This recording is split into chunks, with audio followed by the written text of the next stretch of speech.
Isipin mong gumising ka tapos malaman mong inuubos na ng mga invader ang guild mo. Paglabas niya sa map, sinubukan siyang sugurin ng sabay-sabay ng mga lalaki. Nakakatawa kasi wala man lang nakabawas ng higit sa 1 damage sa lalaking to. Natigilan sa gulat ang mga invader, hindi makapaniwalang hindi man lang gumalaw ang linya. Sa loob lang ng ilang segundo, binaligtad ng lalaki ang laban, hiniwa ang lahat gamit ang napakabilis niyang atake. Natulala ang leader habang sinusubukang intindihin kung ano bang nangyayari. Wala man lang oras kumurap ang mga nakaligtas. Hindi na kontentong ubusin lang sila, ginamit niya ang mga na-drop nilang loot bilang pain para makahatak pa ng mas maraming kalaban at nilinis ulit ang map ng walang kahirap-hirap. Ang lalaking to ay isang one-man army. Mag-isa niyang dinurog ang buong invader squad, naiwang walang masabi ang lahat habang nag-isip kung sino ba ang halimaw na to. Siya si Luchan. At para maintindihan ang kwento niya, kailangan nating bumalik ng kaunti. Bago na launch ang laro, isang mayaman at makapangyarihang lalaki ang main character hanggang sa mangyari ang isang nakawan kung saan siya ay binugbog ng matindi kaya naparalisa siya mula liig pababa. Talagang bumagsak siya at nawalan na ng ganang mabuhay. Pero umuwi ang kapatid niyang si Liu araw-araw para subukang pasayahin siya sa abot ng makakaya nito. Yumayakap siya sa kanyang kandungan at sinabing alagaan niya ang kanyang opa hanggang sa ngumiti ito ulit. Nang ihiga niya ito sa sahig, nagsimulang ma-excite si Leon Chen, pero pagkatapos ay ipinatong ng kapatid ang ulo nito sa kanyang dibdib at nakatulog sa sobrang pagod. Hindi mo pwedeng itanggi, sinabi niyang pasasayahin niya ito at ginawa nga niya. Kahit nakaramdam ng kaunting saya, hindi pa rin ito sapat. Doon in-announce ang isang napakatinding virtual reality game na nangakong ibabalik ang paggalaw ng katawan. Kinuha ni Liu ang natitira niyang pera at bumili ng sariling kopya. Ang magandang balita, makakalakad na siya ulit. Ang masamang balita, pumasok siya sa laro bilang halimaw at hindi man lang isang high-level boss. Naging isang mahinang maliit na werewolf ang lalaki.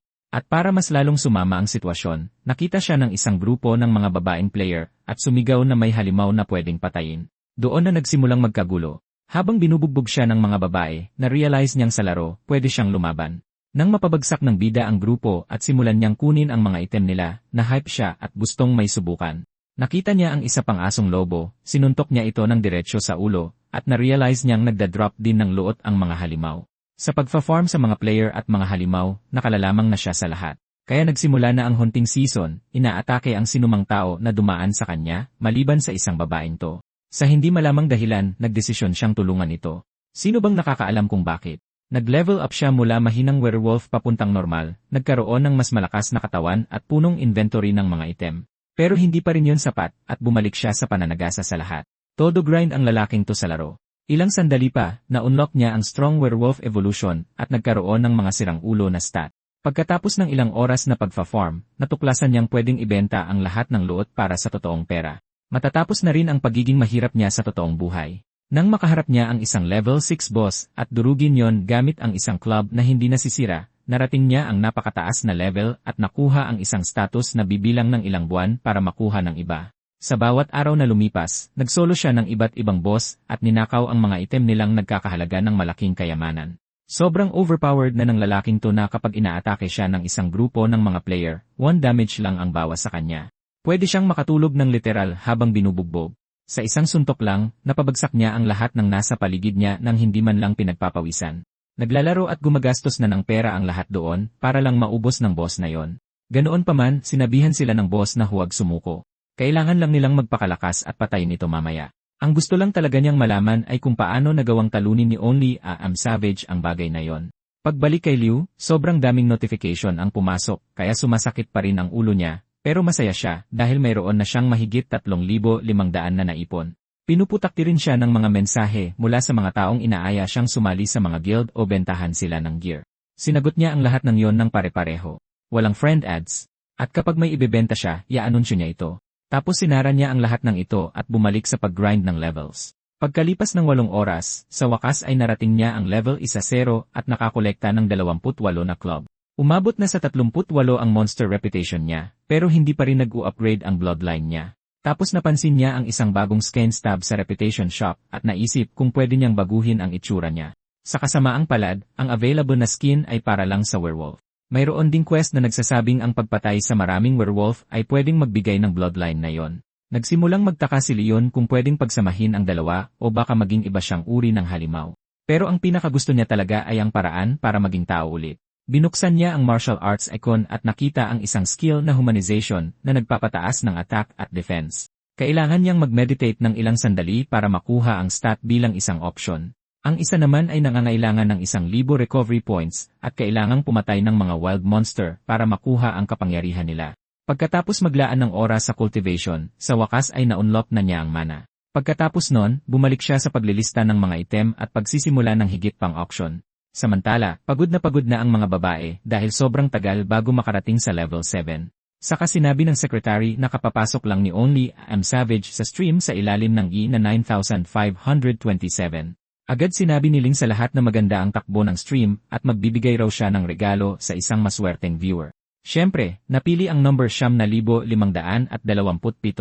Natulala si Liu, iniisip na masyadong perpekto yon para maging totoo. Pero nang mag-send siya ng friend request para ibigay ang reward, sinabihan niya itong ibigay na lang sa iba. Sabi ni Ling dapat tanggapin niya na lang yon, pero sumagot siyang hindi siya interesado. Nagtanong na siya kung ano ang gusto nito kapalit, umaasang maiwasang tanggapin ito, habang patuloy naman ito sa pamimilit.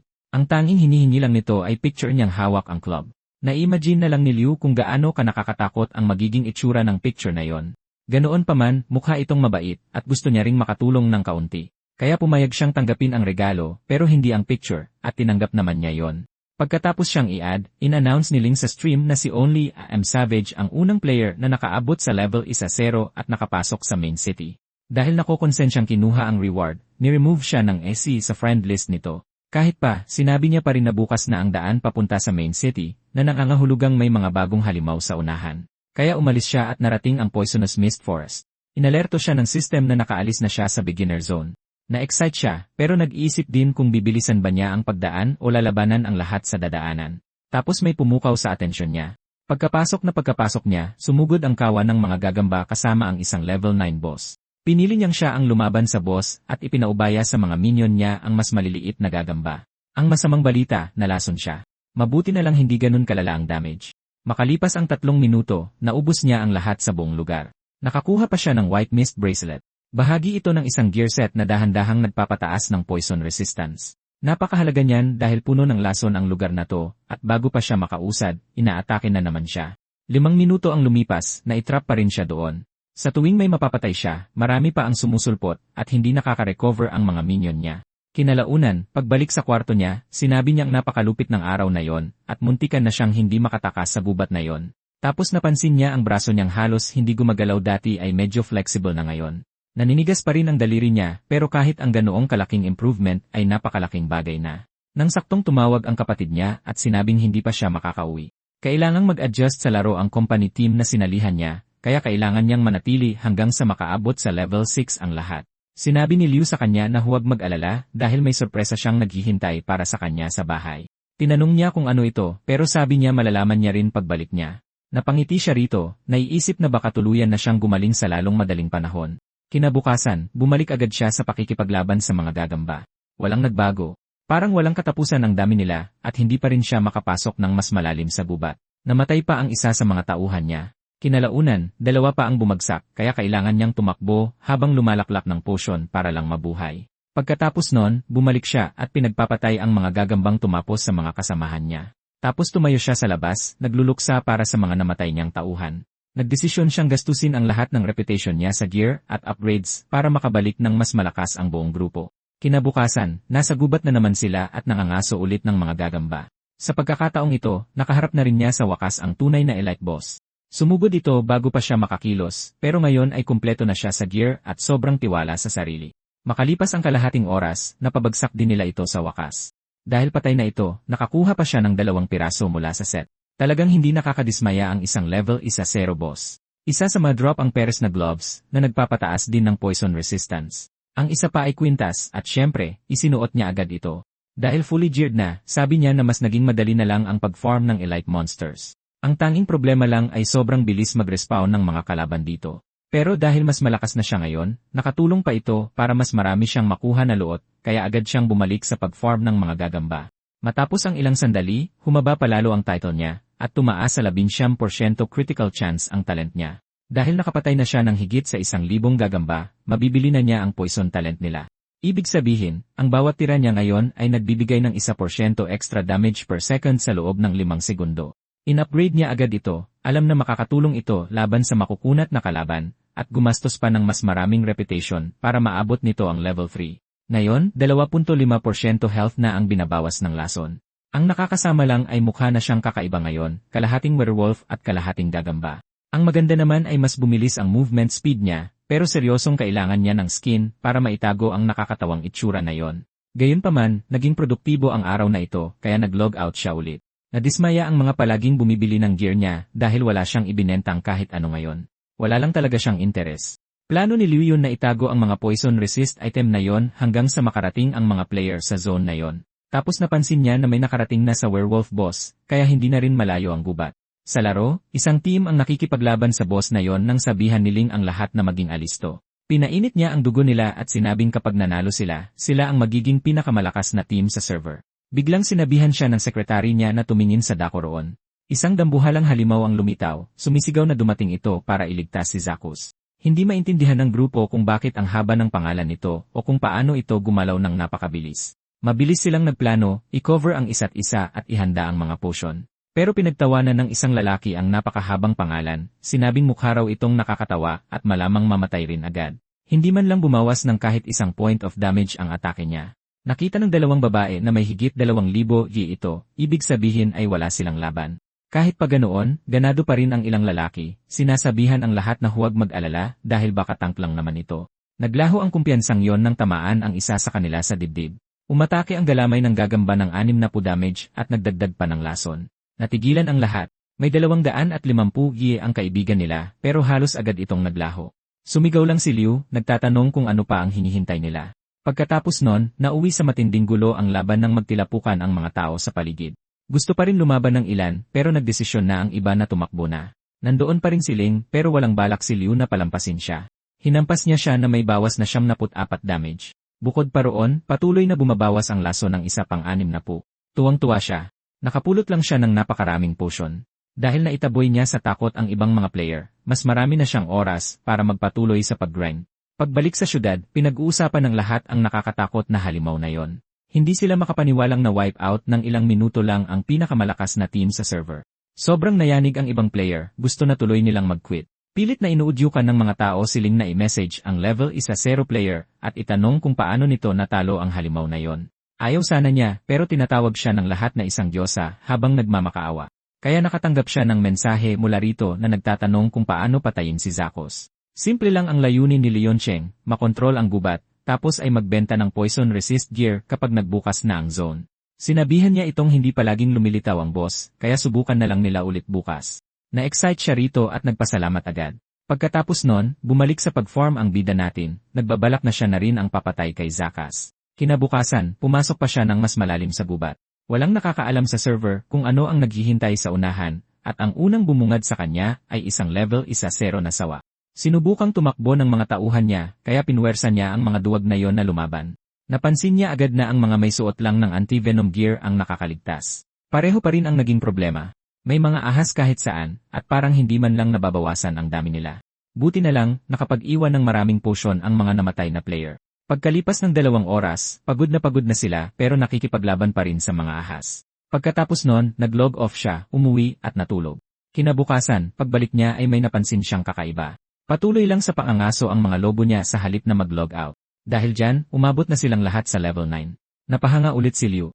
Mas magaling pa ang mga tauhan niya kaysa sa inaasahan niya. Matalino sila para maghalinhinan at kusa nilang na-recover ang health nila. Sakto yon dahil pwede pa rin silang mag-level up habang natutulog siya. Ang pinakamaganda pa ay may sapat na siyang reputation ngayon para mabili ang Snake Bloodline.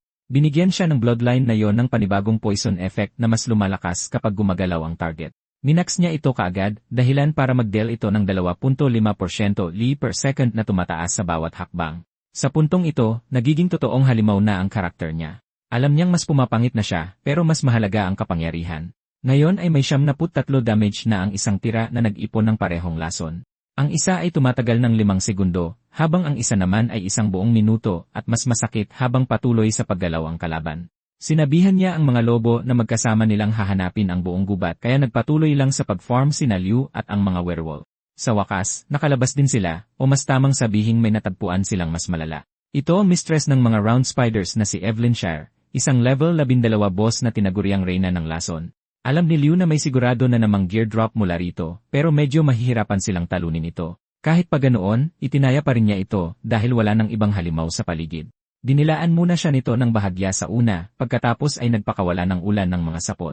Nabaon sa kinatatayuan ang bida natin at ang lahat ng tauhan niya. Nakawala siya ng walang kahirap-hirap, pero naiwang nakadikit ang mga tauhan niya. At least pwede pa rin niya itong suhurin mag-isa.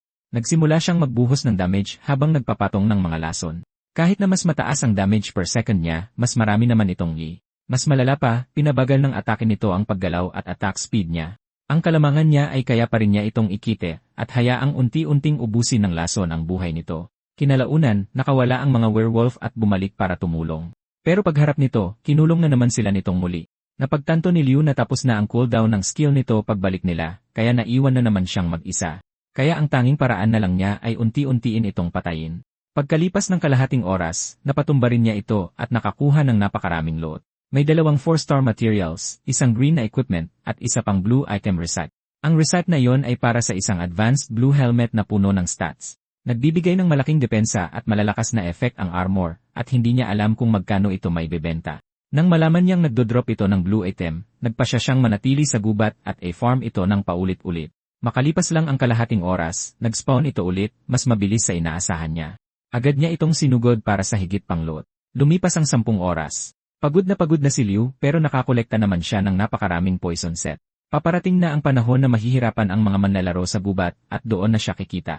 Ang halaga ng reputation set doon ay 4 milyon, sobrang mahal pero napakalakas din. Nakikita na niya ang mga tao sa chat na natataranta dahil nahihirapan sila sa lugar na yon. Dahil walang bumabanggit tungkol sa boss, naisip niyang naiipit pa rin sila sa una o pangalawang bahagi. Tapos binuksan niya ang livestream ng cute na babae para tingnan kung pwede siyang kumita ng pera. Binubugbog ito ng mga gagamba at sinabing malapit na naman siyang mamatay. At ayun nga, napabalik siya sa syudad. Sabi nito, kailangan nila ng maraming anti-poison gear para makaligtas doon, pero wala silang ideya kung saan kukuha. Tapos naalala niya ang kaisa-isang tao na parang alam ang lahat ng sikreto sa laro. Nag-message siya kay Liu para magtanong kung mayroon itong gamit para sa poison resistance. Siyempre, marami siya noon. Sinabi niyang mayroon siyang buong set at gulat na gulat ito. Nagtanong siyang bumili ng isang buong set at inalam kung ilan ang mayroon siya. Mas lalo itong nagulat nang malaman niyang marami siyang binebentang buong set. Para siguraduhing seryoso siya, nagtanong ito kung pwedeng bumili ng 3. Sinabihan lang siya ni Liu na gumawa ng trade room at ipadala ang password. Hindi pa rin ito makapaniwala, pero tapos inilagay na niya ang 3 set sa trade window at nakakuha siya ng 21,000 gold bilang kapalit. Sinuot nito agad ang set at sinabing madali na siyang makakaligtas sa gubat ngayon. Gaya ng inaasahan, binaha si Liu ng 79 na mensahe mula sa mga taong gustong bumili ng parehong set. Kaya nag-anunsyo siya ng auction para makuha ang pinakamataas na presyo. Para manatiling anonymous, bumili siya ng babaeng avatar para patakbuhin ito. Pagkaraan ng 10 minuto, nagsimula na ang live auction. Sinuot niya ang kaakit-akit na skin para mag-host ng benta at umaasang mas kikita pa ng malaki. Nakakahiya, pero ginagawa niya ito para sa pera. Ang unang batch ay isang spider set kasama ang helmet. Patuloy na tumaas ang mga bid. Naibenta rin sa wakas ang unang item sa halagang 1,400. Tuwang-tuwa na si Liu at sinabing yayaman na siya. Sa pangatlong benta, naibenta ang isa pang set sa 9,800. Namangha ang lahat kung gaano karami ang set niya. Tapos inihayag niya na sa susunod na round ay 3 buong set na nang sabay-sabay. Sumabog agad ang pustahan. Umabot ang presyo ng 45,000 yuan at nagtanong siya kung may gustong tapatan ito.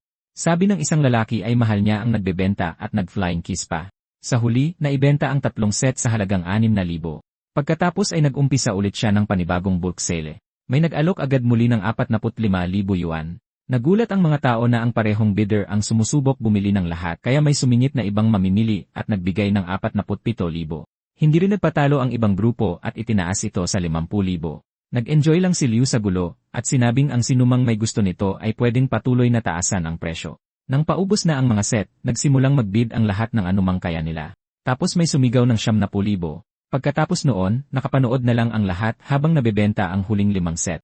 Sinabi ni Leon na napakaganda ng auction ngayon, saka nagpahiwatig na pagkatapos ng ikatlong bahagi ng gubat, may mas nakakatakot pang naghihintay. Nagtaka ang mga tao kung paanong may mas lalala pa sa mga ahas samantalang wala pang ang makatalo sa mga yon. Sa kanya ibinunyag na may isang gear na magpapasya kung sino ang madaling makakatapos sa lugar na yon. Napasabik niyon ang lahat dahil akala nila ay ang kasalukuyang gear na ang pinakamaganda. Doon niya ipinakita ang avalanche helmet na kayang pababain ang atake at paggalaw ng sinumang tumama rito. Habang suot ang isinumpang babaeng skin, sinabihan sila ni Liu na tingnan itong mabuti. Namangha ang lahat dahil ang depensa nito ay higit na mas mataas kaysa sa anumang item. Pati si Ling, ang pinakasikat na streamer doon, ay ginusto ito. Nilagay niya ang opening bid sa 15,000 at may 2,000 bilang minimum na dagdag. Agad na bumuhos ang mga alok. May nagbid ng 5,000, ang isa ay 7,000, at naibenta ang huli sa halagang 8,700. Sa bahay, tuwang-tuwa si Liu. Mas malaki ang kinita niya sa isang araw kaysa sa inaakala niyang posible. Bukod pa roon, bumabalik na ang pakiramdam sa kamay niya, at kahit ang binti niya ay umiinit na ngayon. Ang tanging problema ay mas maraming manlalaro ang dadaan sa gubat, pero nagawa na niya ang lahat ng kaya niya. Pagbalik sa laro, nakapaghanda na ang lahat at handang sumulong. Ngayon, hindi na talaga banta ang mga gagamba kanina. Nandito rin si Ling na suot ang mapanganib niyang gear. Nagsimulang mag-farm ang mga tao ng spider drops, tapos ay nagmadaling pumunta sa mga ahas. Pagsapit ng 4 oras 50 minuto ng umaga, patuloy pa rin sila sa pagpapalevel sa gubat. Tapos biglang natigilan ang lahat. Nang magtanong si Ling kung ano yung bagay na yon, sa wakas ay nahanap nila si Evelyn Share. Sa pangalan pa lang, napagtanto ng grupo na ito ang lugar kung saan nagmula ang auction item na yon. Bago pa may makareact, sinugod niya sila at pinatigas ang buong guild sa isang atake lang. Kinaumagahan, nagising siyang nagulat dahil naglakas loob talaga silang hamunin siya. Napag-isip-isip ni Liu na nakakamangha ang control skills ni Evelyn Shear, kaya malaking tulong kapag natutunan niya ang mga ito. Pero nang bilhin niya ang item na nasa 1,000 lang kahapon, 2,000 na ito ngayon. Binili niya pa rin ito bago pa mas lalong magmahal. Kaagad niyang ginamit ang item sa boss. Nakuha niya rito ang skill ng boss, pero kailangan niya ng sapot para magamit ito. Pagkatapos noon, tinawag niya ang mga kaibigan niya para tugisin ito. Pagkalipas ng 10 minuto, naipit siya sa isang pagpipilian. Kakaalis lang niya sa gubat, at ngayon ay pwede siyang pumunta sa main city o sa Beast Mountain. Dahil sa kasalukuyang identity niya, nagpasya siyang mas ligtas sa bundok. Gayunpaman, may isang bagay na gumulat sa kanya. Sadyang mas malaki ang lugar kaysa sa inaasahan niya. Pinalabas niya ang kanyang mga alagad para magmatsyag habang nag-explore din siya. Pagtingin-tingin niya sa paligid, may nakita siyang iba't ibang lahi ng mga monster. Ang problema lang, gusto niya ng bagong recruit, at parang walang sinuman sa mga ito ang magandang kunin. Pagkatapos ay narating niya ang magulong funeral hill. Binabalaan siya ng system na huwag magtanong tungkol sa walang ulo, at sinabing isa itong level 20 zone. At ngayong level 11 na siya, nawala na ang beginner protection niya. Paglapit ni Liu, isang kamay ang sumabog mula sa lupa at may lumabas na bagong halimaw, isang napakadelikadong level 24 na kalaban. Alam niya agad na hindi niya ito kayang talunin ng harapan. Mabilis na naglabas ang halimaw ng skeleton magic para umatake. Matindi ang tinamong pinsala ni Liu at sinubukan niyang tumakas. Kahit na, ang kalabang may area damage ang eksaktong uri ng halimaw na gusto niya. Bago pa siya makalayo, na-corner na ang buong grupo. Umatras siya habang ang iba ang sumalo ng mga atake para sa kanya. Nang makakuha ng buwelo, inutusan niya ang mga tauhan niya na manatili sa likod habang sinusubukan niyang ilayo ang isa. Isang paraan ay ang gamitin ang spider skill na kakakuha niya lang para mangakit ng isa. Naisip niya lang na nakakatawa dahil lumalabas ito mula sa tiyan niya. Makalipas ang 10 minuto, tinanggap ng halimaw ang kontrata, pero bumagsak sa 11 ang level nito. Napansin niya na hindi lang area attacks ang meron ito. Kaya rin itong pababain ang depensa ng kalaban. Pagkatapos ng 15 minuto, nakahuli pa siya ng isa, kaya naging 5 na ang grupo niya. Nakatanggap din siya ng quest na palayasin ang halimaw na tinatawag na hari at agawin ang teritoryo nito. Alam niya na ang pinakamagandang lugar ay kung saan hindi kayang marating ng karamihan sa mga manlalaro. Pagkakita niya sa tuktok ng bundok, naisip niyang iyon na ang perpektong lugar. Pero pagdating niya roon, nakita niya ang isang haring tigre. Kahit ganun, kumpleto ang grupo niya, sigurado siyang mananalo sila. Naglaho ang kumpiyansang iyon matapos ang 2 atake na nagdulot ng higit 300 damage bawat isa. Mabilis niyang napagtanto na hindi niya kakayaning saluhin ang atake mag-isa, kaya tinawag niya ang kanyang mga tauhan. Kaya nagsimula ang laban, pero puno ng laso ng boss. Inabot siya ng 40 minuto bago ito napabagsak. Pagkatapos ay binigyan siya ng system ng 2 opsyon, patayin ito at kunin ang normal na rewards o palayasin ito at angkinin ang teritoryo. Kung gagawin niya yon, magre-respawn lang ang halimaw sa ibang lugar. Dahil gusto niya ng sariling lupain, pinili niyang palayasin ito. Nagbigay ito sa kanya ng karapatang manatili roon at isang bagong misyon na linisin ang buong bundok para ipangalan ito sa kanya. Nakuha rin niya ang Brave title na nagdagdag ng 20 health. Tuwang-tuwa si Liu sa pakiramdam ng pagiging hari sa isang bahagi ng laro. Pagkatapos niyan, bumalik sila sa pangangaso para magpa-level. At syempre, gusto niya ang mga drop sa rehiyong ito para mas marami siyang kikitain. Sa wakas, umabot na siya sa level 12 na nagbukas sa sikretong kaharian ng Moon Valley. Isa itong dungeon na puno ng mga boss at sari-saring loot. Napaisip si Liu kung sulit nga bang pumasok doon. Sa huli, iniwan niya ang mga halimaw niya na mag-farm habang mag-isa niyang siniyasat ang lugar. Sinabihan siya ng system na pwede siyang magdasal para sa isang item bago pumasok at baka ibigay ito ng mga Diyos sa kanya.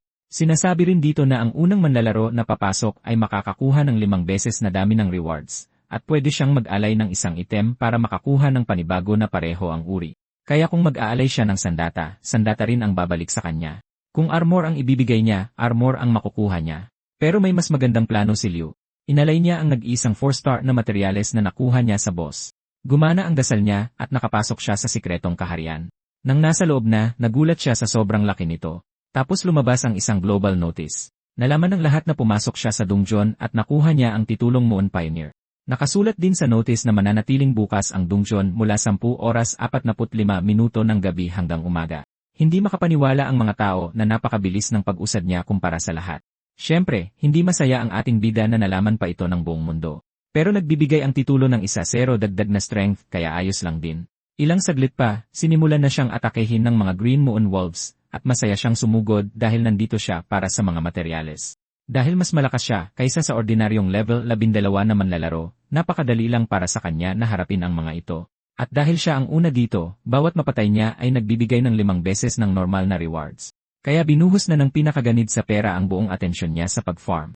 Makalipas ang 1 oras, tumaas na ang level niya at nakakuha na ng higit 1,000 materyales. Napakahaba ng listahan, pero ang pinakamahalaga ay nasa 23 na ang kanyang crit talent. Ngayon ay naghahanap siya ng isang Ancient Heart at isang Ancient Fragment. Nakakalungkot lang dahil oras na ng boss, kaya umaasa siyang idadrop nito ang mga kailangan niya. Lumapit siya sa boss, nakitang may 6,000 health lang ito, at inisip na masyadong mahina. Pinulbos niya ito ng walang kahirap-hirap at nakakuha ng higit 35 na star fragments.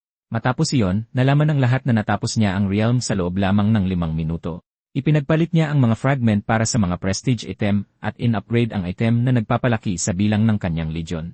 Ngayon kaya na niyang kontrolin ang 1-0 tauhan at pwede pang magtalaga ng isa bilang leader. Sa bilis na ito, magiging imposible na ang pangangaso sa gubat na ito dahil sa dami ng mga halimaw na binubuo niya. Bago siya mag-log out, nagtakda siya ng isang espesyal na misyon para makuha ang item na kailangan pa niya. Pabalik sa kwarto niya, sobrang saya niya dahil sa dami ng perang kinikita niya. Halos hindi ito makatotohanan. At ngayon ang itaas na bahagi ng katawan niya ay halos normal na ulit. Baka malapit na rin siyang makatayong muli. Iniisip na niyang gamitin ang mga kinita niya para bumili ng bahay. Tiningnan niya ang isang magandang apartment na pasok mismo sa budget niya. Samantala, sa National Security Building ng Country C, may isang mula sa Special Operations Group na nagtataka kung nakakabaliw na magtipon ng buong koponan para lang maglaro. Pero sinabi ni Lin na parehong nakikialam ang gobyerno at militar, kaya kailangan nilang malaman kung bakit. Naniniwala siya na may mas malaking nangyayari at tinanong niya si Lin kung kamusta na ang pag-usad nila. Pinaliwanag ni Lin na ginagawa nila ang lahat, pero naiipit pa rin sila sa Poison Forest. Pagkatapos ay binigyan siya ng lalaki ng impormasyon tungkol sa isang mahalagang tao. Kailangan nila siyang gawing kaalyado. Kinabukasan, kahit naka-wheelchair, pumunta si Liu para bilhin ang apartment. Binati siya ng isang babae, at sinabi niya na gusto niya ng katamtamang laking unit. Hindi niya namalayan na may mga lalaki sa likod niya na nagmamasid at nagsasabing siya nga iyon. Nagbabala na si Liu sa kanila na maging handa. Kasabay nito, sinimulan ng ipakita ng sekretarya kay Liu ang mga apartment.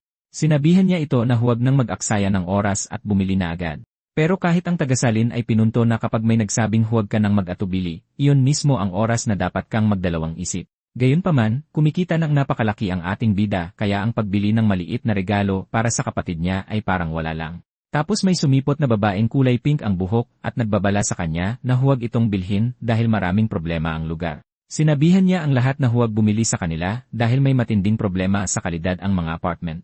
Napahinto ang mga tao dahil ang pagbili ng ganitong bahay ay katumbas ng ilang taong naipon. Tumawag ng gwardya ang babae para kaladkarin palabas ang babae, pero patuloy siya sa pagsigaw na may pruweba siya. Nagbabala rin siya na kapag nagbayad ka na, hindi mo na mababawi ang pera mo. Lumapit ang mga gwardya at sinabihan ang isa't isa na kaladkarin siya palabas nang hindi siya masyadong sinasaktan. Nabangga ng isa sa kanila si Liu at sinabihan ang lumpo na tumabi, sa kanya hinawakan sa balikat ang babae at sinabing sasama siya sa kanila. Tumanggi siya at nagmakaawa na may tumulong sa kanya. Nakaupo lang doon si Liu, walang magawa, habang patuloy na nagbivideo ang mga tao sa paligid, at sinasabing magandang palabas ito. Sinigawan sila ng babae na itigil ang pagkuha ng video at tulungan siya dahil pinoprotektahan niya lang sila. Tapos hinawakan ng bida ang braso ng lalaki, at sinabihan itong tigilan ang pambubuli sa kanya. Sumagot ng sipa ang gwardya at sinabihan siyang manahimik. Laking gulat niya na kahit paano ay may lakas siya para sanggay nito. May sumugod pang isang lalaki na may batuta, pero tinamaan din siya ng siko ni Liu. Dito ka lang makakakita ng lalaking naka-wheelchair na nakakasangga ng batuta at nambubugbog ng mga tao nang hindi man lang tumatayo. Sinabihan ng lalaking nasiko ang iba na ihulog siya mula sa silya, at may isang sumugod mula sa likod para itulak siya. Pero biglang may humawak sa silya. Nang lilisik ang mga mata, pumagitna ang mga lalaki kanina at sinabing sila na ang bahala rito. Pagkatapos ay pinagsusuntok nila ang mga security guard. Hindi nagtagal, nakabulagta na silang lahat sa sahig. Sinabihan nila si Liu na huwag mag-alala. Sila na ang bahala sa lahat. Pakiramdam ni Lin ay may kakaiba sa mga nangyayari. Pagkatapos ay dumating ang boss ng lugar at nagtanong kung sino ang may lakas ng loob na gumawa ng gulo sa Yang Group. Bumaba siya at nakita si Lin na may tinatawagan para i-report ang nangyayari. Tumawa ang lalaking blonde, sinasabing walang sinuman sa lungsod na ito ang susubok na kalabanin sila. Binalaan siya ni Lin na umalis na sa loob ng 10 minuto. Tumawa ang lalaki at sinabing isa lang ang kailangan nila. Pagkatapos ay sumugod ang mga maton at nagbiro pa na wala silang babaliing buto. Tumalo ng isa sa kanila na parang nasa pelikula at sinuntok si Lin. Umilag si Lin at gumanti ng sipa. Sinundan niya ito sa pamamagitan ng paghuli sa isa pang umatake sa ere at sinuntok ito sa tadyang. Bago pa makakilos ang boss, nagtalsikan na ang mga tauhan niya paatras. Tiningnan ni Lin ang boss at tinanong kung anong masasabi nito ngayon. Mabilis na nag-alok ng danyos ang lalaki, pero sinuntok pa rin siya ni Lin sa tiyan para magtanda. Sinabi niyang kinalaban nila ang isang Young Master, kaya malaki ang magiging kapalit nito. Nagsimulang manghula ang mga tao na malamang mula sa isang mayaman at makapangyarihang pamilya ang lalaking naka-wheelchair. Pero sinabi ng babaeng may pink na buhok na imposibleng nandito siya para lang bumili ng apartment. Ginamit pa rin ni Lin ang usap-usapan at sinabing kakabalik lang ng Young Master sa pamilya niya. Nakisakay na rin si Liu at sinabing gusto lang niya ng simpleng buhay at isang ordinaryong bahay. Pagkalipas ng 3 minuto, dumating ang mga pulis at tapos na ang maliligayang araw ng lalaking nagbebenta ng mga sirang apartment. Umalis siyang nanginginig at takot sa pinagmulan ng pamilya ng bida. Sinabi ng isang gwardiya na ayos na ang lahat at nagpasalamat sa kanya si Lin. Pagkatapos, lumingon si Lin kay Liu at sinabing kailangan nila ng tahimik na lugar para mag-usap. Nagsimulang maghinala ang NC na may kinalaman ito sa laro at umasang hindi magiging mabigat ang pabor na hihingin.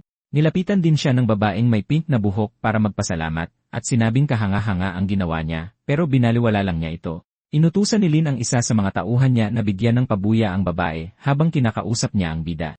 Sa isang restaurant, tinanong ng AC kung sino ba talaga sila. Sinabi ng lalaki na hindi nila yon pwedeng sabihin pero kilala nila ang isang nagngangalang Only A.M. Savage at kailangan nila ang tulong nito. Tinanong ni Liu kung bakit niya sila dapat tulungan. Ipinaliwanag ni Liu na ubra sigurong magtago sa loob ng laro pero hindi maitatago ang mga bank record. Doon niya naintindihan kung paano siya nahanap ng mga ito. Sinabi ni Liu na ang kanyang team ay may 500 taong nakulong sa Snake Swamp at nangangailangan ng tulong. Kung papayag si Liu, pwede siyang kumuha ng card at gamitin ito para bumili ng bahay mula sa isa sa mga pinakamalaking real estate group. Sinabi ng bida na hindi siya pwedeng tumanggap ng ganoon kalaking bagay para lang sa isang maliit na pabor. Sinabi sa kanya ni Leon na hindi pa rin niya naiintindihan kung gaano kalaki ang larong ito at mas may malalaking bagay pang darating. Pumayag ang NC, sabay sabing ayaw niyang nagkakaroon ng utang na loob. Ang hiningi lang ni Leon ay kapag bumili siya ng bahay, ipangalan niya ito sa Kenshin Group para makakuha sila ng 30% na diskwento. Sumang-ayon siya, pero nagtanong kung bakit masyado silang namumuhunan sa isang laro. Inamin ni Leon na hindi rin siya sigurado, pero kasali rito ang mga buong bansa, at maging ang militar, kaya mas malaki ito kaysa sa inaakala nila. Nang tumayo na si Liu para umalis, sinabihan niya silang pumunta sa kabubatan sa pagitan ng alas 7 hanggang 7 oras 30 minuto. Nang magtanong si Leon kung anong eksaktong araw, sinabi ng bida na maintindihan din nila kapag nandoon na sila. Ayaw niyang makisali pa sa gulo ng iba. Pero dahil madali na siyang matunton ng mga tao, mahalagang magkaroon ng isang ligtas na lugar.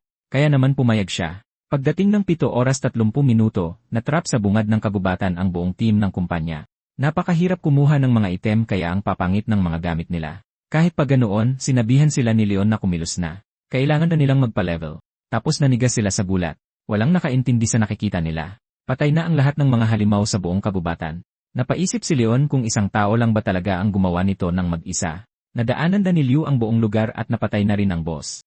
20 minuto pagkaraan, nahanap din nila ang bangkay ng boss at hindi makapaniwalang may nagsolo sa lahat ng ito. Paglipas ng 2 araw, lumipat ang kwento sa bulubunduking bahagi.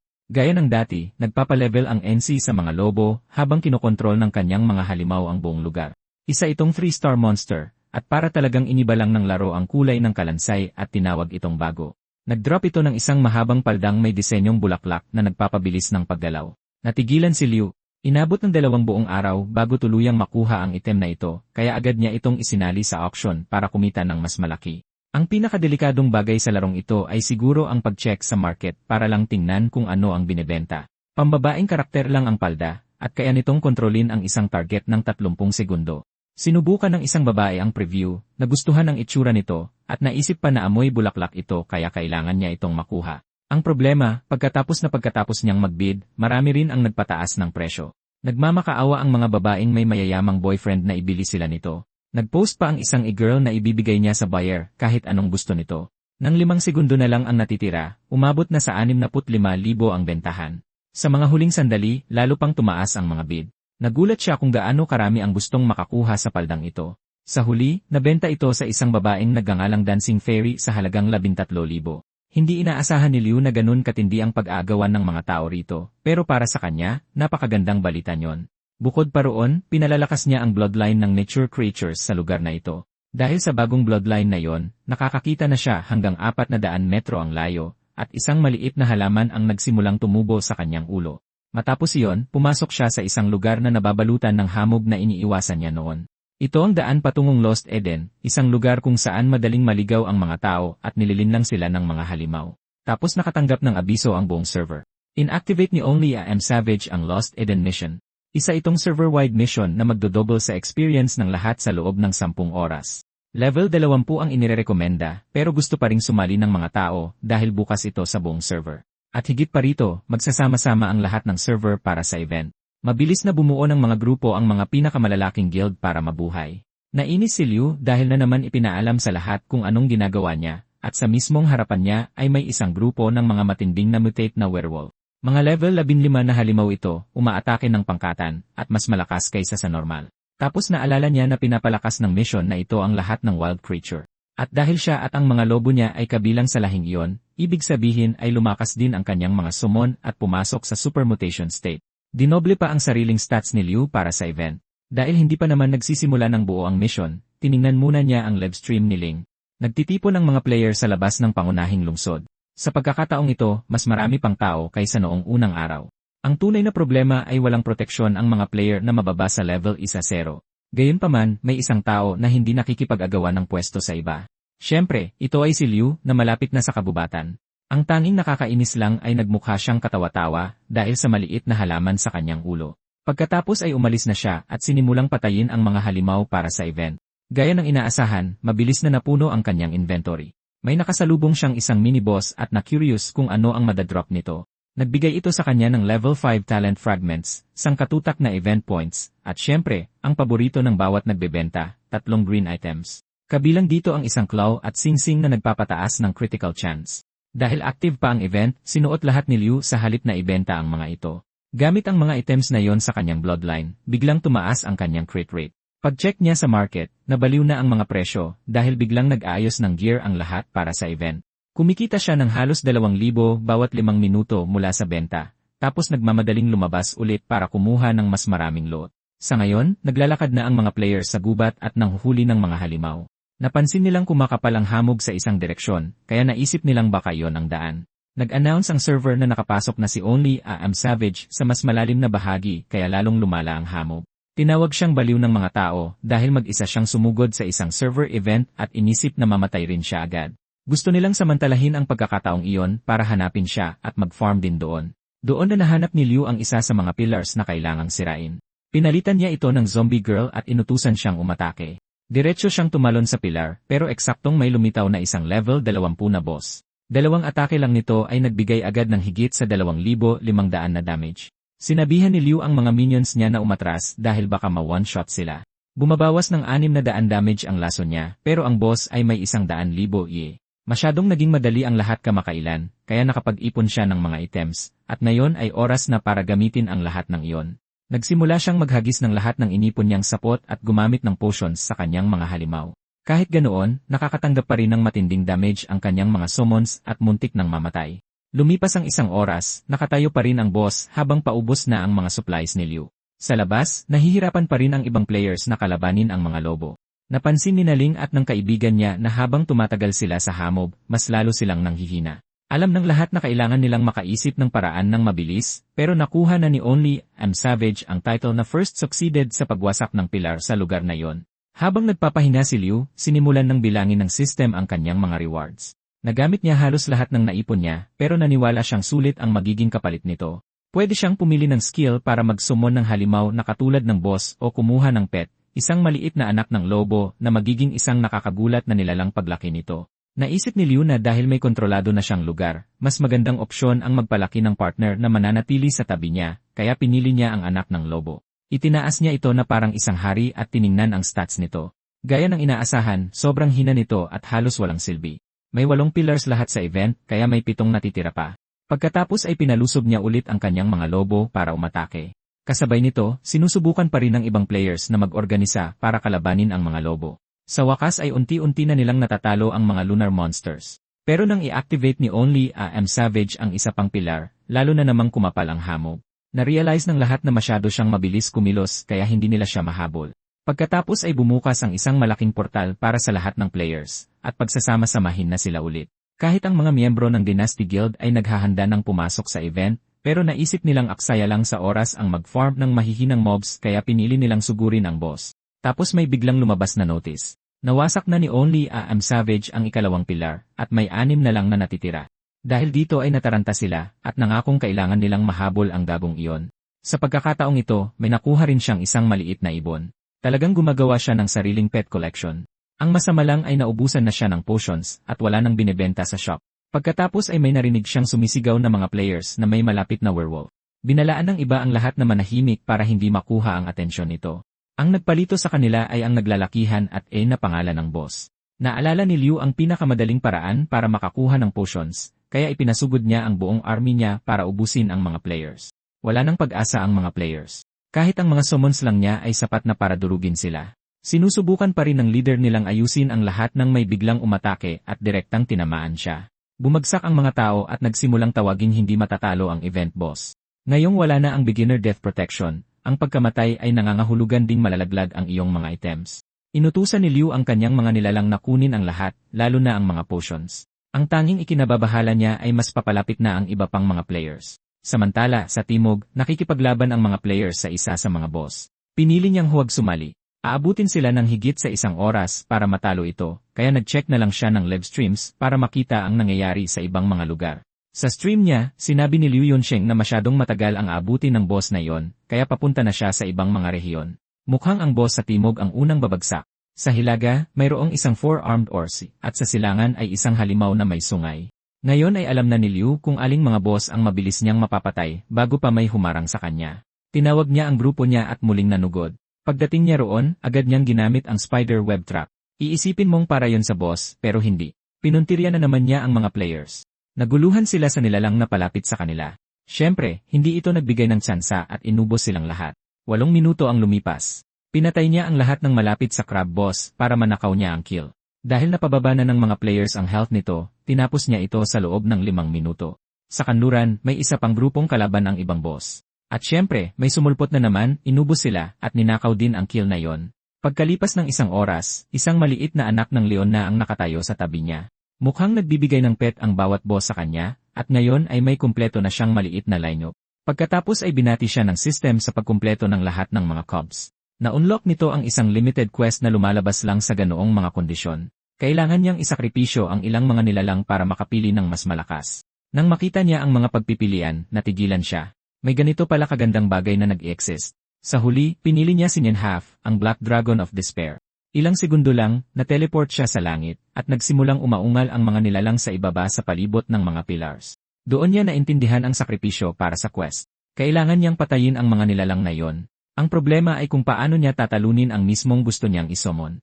Ang nangyari pala ay tutulungan siya ng 4 na nilalang na kalabanin ang boss. Pabor ito sa kakayahan ni Liu na mag-manage ng maraming nilalang ng sabay-sabay, isang bagay na magaling na siya. Pagkatapos ay bumagsak si Ninhab sa lupa at agad na binugahan ng apoy ang lahat. Bumawas ng 20,000 damage ang special move na yon. Nagpasalamat si Liu sa boss para sa libreng tulong at inapura ang grupo niya sa mas ligtas na pwesto. Pinulupot niya ang mga binti ng dragon para hindi ito makalipad at gamitin ulit ang atake na yon, at pinalusob ang mga quest beasts. Hindi ganoon kalakas ang damage nila kaya abutin ito ng matagal, pero naniwala siyang kaya niya itong gawin. Makalipas ang isang oras, sa ibang bahagi ng event, nag-aaway ang mga guilds dahil gusto ng ilan na kanila lang lahat ng loot. Nagbigay ng utos na huwag mandaya dahil nag-agree na ang lahat na maghasyan, pero nauna na ang mga miyembro ng dynasty para kunin ang anumang natira. Nawasak nila ang isa sa ilang pillars na hindi pa nagagalaw ni Liu hanggang sa nag-announce ang server na tapos na ang event. Susunod na ang Secret Dungeon, kasunod ang Devil Experience, pero galit na galit ang mga tao sa dynasty sa pagsira ng usapan at pagsolo sa boss. At dahil doon, bigla na lang na-teleport pabalik ang lahat. Sobrang dismayado ng marami sa kanila dahil halos wala silang nakuha sa event. Kaya sumugod ang karamihan sa dynasty at iginiit na ibalik nila kung anuman ang kinuha nila.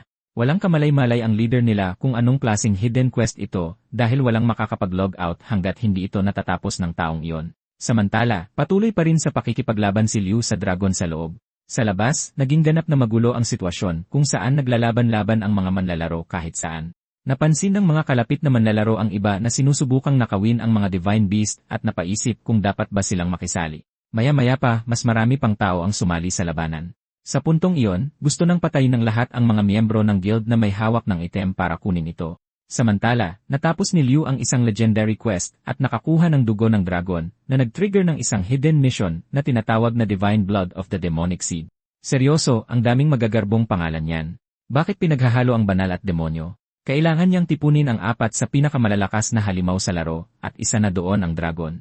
Bukod doon, kailangan din niya ng 4 na pinakamalalakas na masasamang halimaw. Pagkatapos ay kailangan niyang tapusin ang ilang mga dungeon, at saka lang siya makakakuha ng Divine Blood at Demonic Blood. Natulala si Liu. Halatang magiging mahirap ito at aabutin ng matagal, pero sa wakas ay tapos na ang misyon sa Lost Eden. Na-kick out siya sa hidden area at pagbalik niya ay nag-aaway na ang lahat. Hindi niya alam kung ano ang nagpalala sa sitwasyon ng ganito. Pagkakita sa kanya ng mga tao, nakilala siya bilang yung boss na may mahabang pangalan, pero walang rason si Liu para magtagal pa. Tumakbo siya pabalik sa kanyang sariling teritoryo kung saan ang mga alaga niya ang nagbibigay sa kanya ng bentahe. Habang papunta, narinig niya ang isang sumisigaw para sa prinsipe ng dynasty. Napaisip na lang ang bida kung nakalimutan na ba nila kung kaninong lupain ito. Kasabay nito, inaatake ni Ling ang lalaking iyon at pinapapunta ito sa impyerno.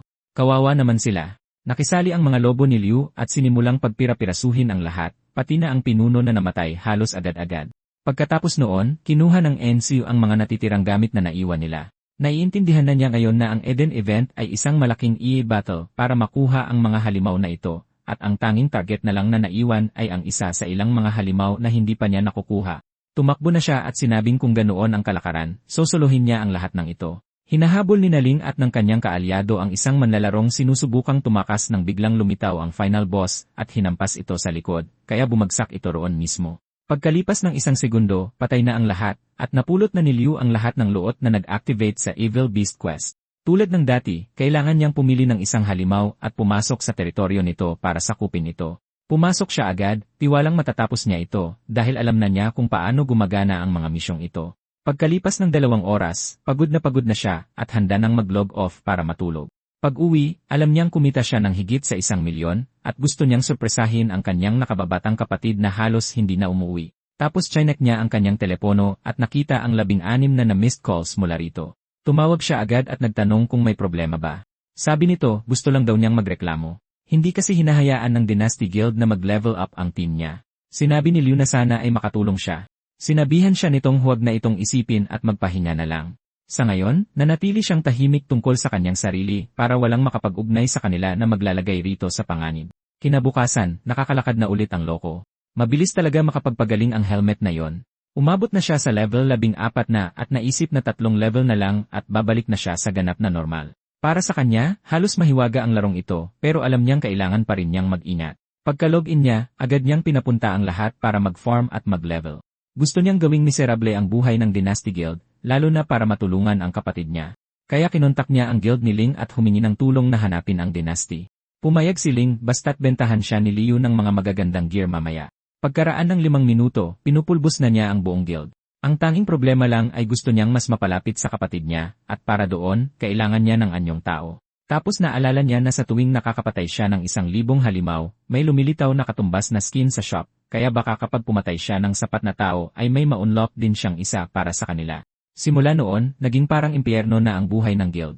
Kahit pagkaraan pa ng 10 oras, hindi pa rin sila makalabas ng lungsod dahil patuloy siyang pinapatay sila. Sa kanya tinawagan ang kapatid niya para kumustahin ang sitwasyon. Sabi nito naging mahirap daw dahil ginugulo pa rin siya ng mga taong iyon, kaya sinabi niya rito na ipadala ang nickname niya. May kilala siyang napakalakas na kaibigan na pwedeng tumulong. Nagtanong ang kapatid niya kung saan naman niya nakilala ang tinatawag na master na ito. Sinabihan niya ito na huwag nang alalahanin iyon at isipin na lang na napakalakas ng lalaking ito. Sa huli ay pumayag ito at nangako siyang si kuya na ang bahala rito. Pinanatiling lihim ang kanyang pagkakakilanlan, in-add niya ang kanyang kapatid sa laro. Ang nickname nito ay The One Who Loves Big Brother the Most. Sapat ng patunay iyon para sa kanya. Siguradong siya nga iyon. Nagpakilala siya bilang kaibigan ni Liu at tinanong kung anong problema ang hinaharap nito. Kahit ang profile picture niya ay nagpapakitang obsessed pa rin ang baliw na nakababatang kapatid sa kanyang kuya. Ipinaliwanag niyang kinokontrol ng Dynasty Guild ang isang quest na nakaugnay sa isang misi na kailangan nila. Alam na ng bida kung anong halimaw ang sangkot at kung saan nag-spawn ang boss na yon. Sinabihan niya ito na pupuntahan niya ito maya-maya pero may kailangan muna siyang tapusin. Saka siya nagmadaling pumunta para patayin ang buong guild. Sa lugar na yon, abala ang mga miyembro ng Dynasty sa pagpatay sa boss. Nabigla sila nang may isang taong biglang sumugod na parang baliw. Nilagpasan lang sila ni Liu at dumiretso para tapusin ang kanyang quest. Walang naging laban ng boss at ilang potion lang ang naidrop nito. Saktong may natanggap siyang email na may video at agad itong binuksan. Galing ito sa kapatid niya, kaya pinanood niya ito para makita ang hitsura ng karakter nito sa laro. Nanatili itong kalmado at sinabing patay na ang mga manlalaro ng Dynasty, kaya hindi na niya kailangang mag-alala. Pero nahulog lang pala siya sa isang patibong. Sinabihan siya ng isang babaeng nakakulay ube na kung gusto niyang tapusin ang quest, kailangan niyang lumuhod at magmakaawa. Bago pa siya makasagot, hinagupit siya ng babae gamit ang latigo at sa pilitang tinanong kung nasaan ang kuya sa likod ng nickname na yon. Sa sandaling iyon, natapos ni Liu Chen ang skin quest at binili ang bagong anyo. Sa wakas, medyo normal na ang kanyang hitsura. Tuwang-tuwa siya. Ngayon, gwapo na siya at mukha na talaga siyang tao. Sa kanya pinalitan ang kanyang nickname sa Wolf in Sheep's Clothing. Nag-message ang kapatid niya na na-stress ito at plano muna nitong mag-log off pansamantala. Nagpasya si Liu Chen na pumunta sa Beginner City para mismong ayusin ang mga bagay-bagay. Nagtanggal muna siya ng ilang gear para hindi makapanakot ng iba. Tinanggal ng kapatid niya ang helmet nito, na galit pa rin.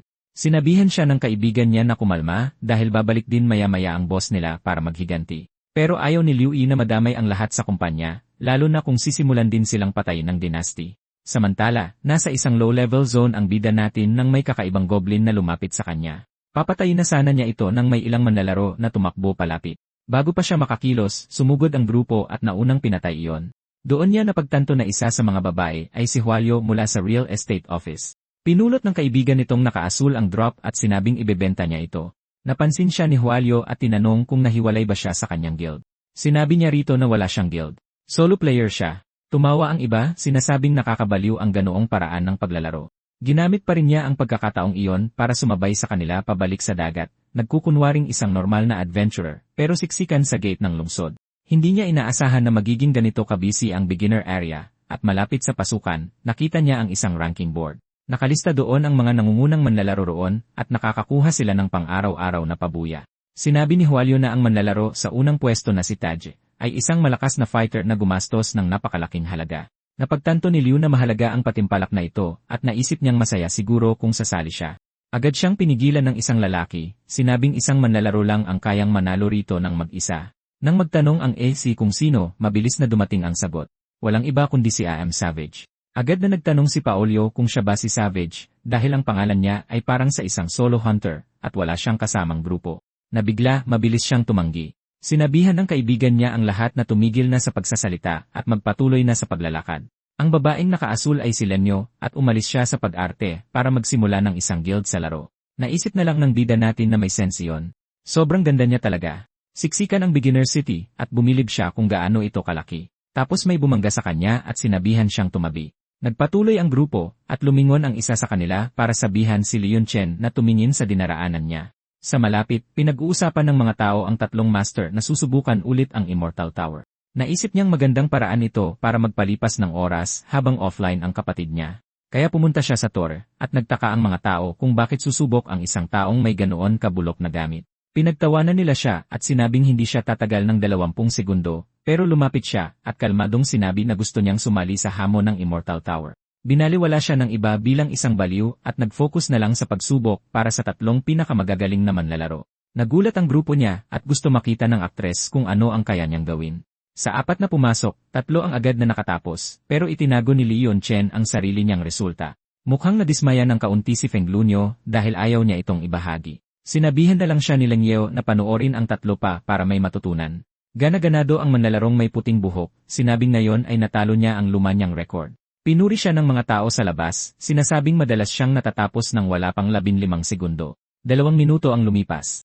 Nabigla ang lahat na nasa loob pa rin ang baguhan. Hindi maintindihan ni Leng Yeo kung bakit patuloy na tumataas ang oras niya.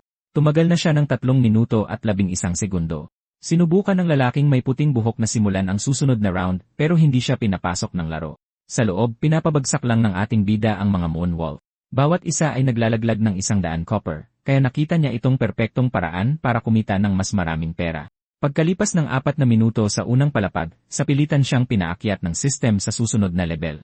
Nainis siya at hindi man lang napansin ang isang level 11 boss sa tabi niya, pero madali niya itong dinurog at naglaglag ito ng 200 copper. 4 na minuto ang lumipas, naitulak na naman siya sa susunod na palapag. Siyempre, plano niyang gatasin ang paraiso ng pera na ito hanggang sa masimot. Sa labas, nagsimulang kabahan ang mga tao dahil masyado siyang nagtagal sa 2 palapag. Hindi makapaniwala ang mga babae na ganito pala talaga siya kalakas. Lumipas ang isa pang 2 minuto at 33 segundo at nagsimula nang bumagsak ang iba pang mga humahamon. Isa-isa silang natanggal. Naisip ng manlalarong may kulay abong buhok na kailangan niyang huminto at magpahinga o mamatay rin siya roon, pero nagawa niyang lampasan ang 3 palapag. Sa 4 na palapag, binugbog siya ng ilang halaman at alam niyang hanggang doon na lang siya. Pagsilay niya sa labas, pinuri siya ng mga tao, sinasabing kitang-kita kung bakit siya ang numero 1. Isang kaibigan sa tabi niya ang nagdagdag na nakakabilib ang maunang makarating sa 4 na palapag, tapos napansin niya na mas nakatutok ang atensyon ng karamihan sa iba. Nagsisigawan ang lahat dahil umaandar pa rin ang oras, at umabot na ng 56 na segundo ang hindi kilalang manlalaro sa 4 na palapag. Tuwang-tuwa si Leon Shen dahil bawat halimaw roon ay naglalaglag ng 400 copper. Nanatili siya sa 4 na palapag ng 4 na minuto bago siya itinulak ng system sa susunod. Sa labas, namangha ang mga babae, at alam ni Leng Yu na mababaliw ang mga tao kapag napagtanto nila ito, at nangyari nga. Nagwala ang mga manonood nang makita nilang may umabot na sa 5 palapag, at marami ang nagtaka kung siya ba si A.M. Savage. Pero nang tingnan nila ang livestream ni Ling Jae, nandoon si A.M. Savage na sinasabing baka subukan niya ang tour na yon balang araw. Halatang sinadya niya yon para walang makahalata sa kanya. Nagdesisyon din siyang huminto sa 5 palapag dahil mag-imbita ng labis na atensyon kung aakyat pa siya.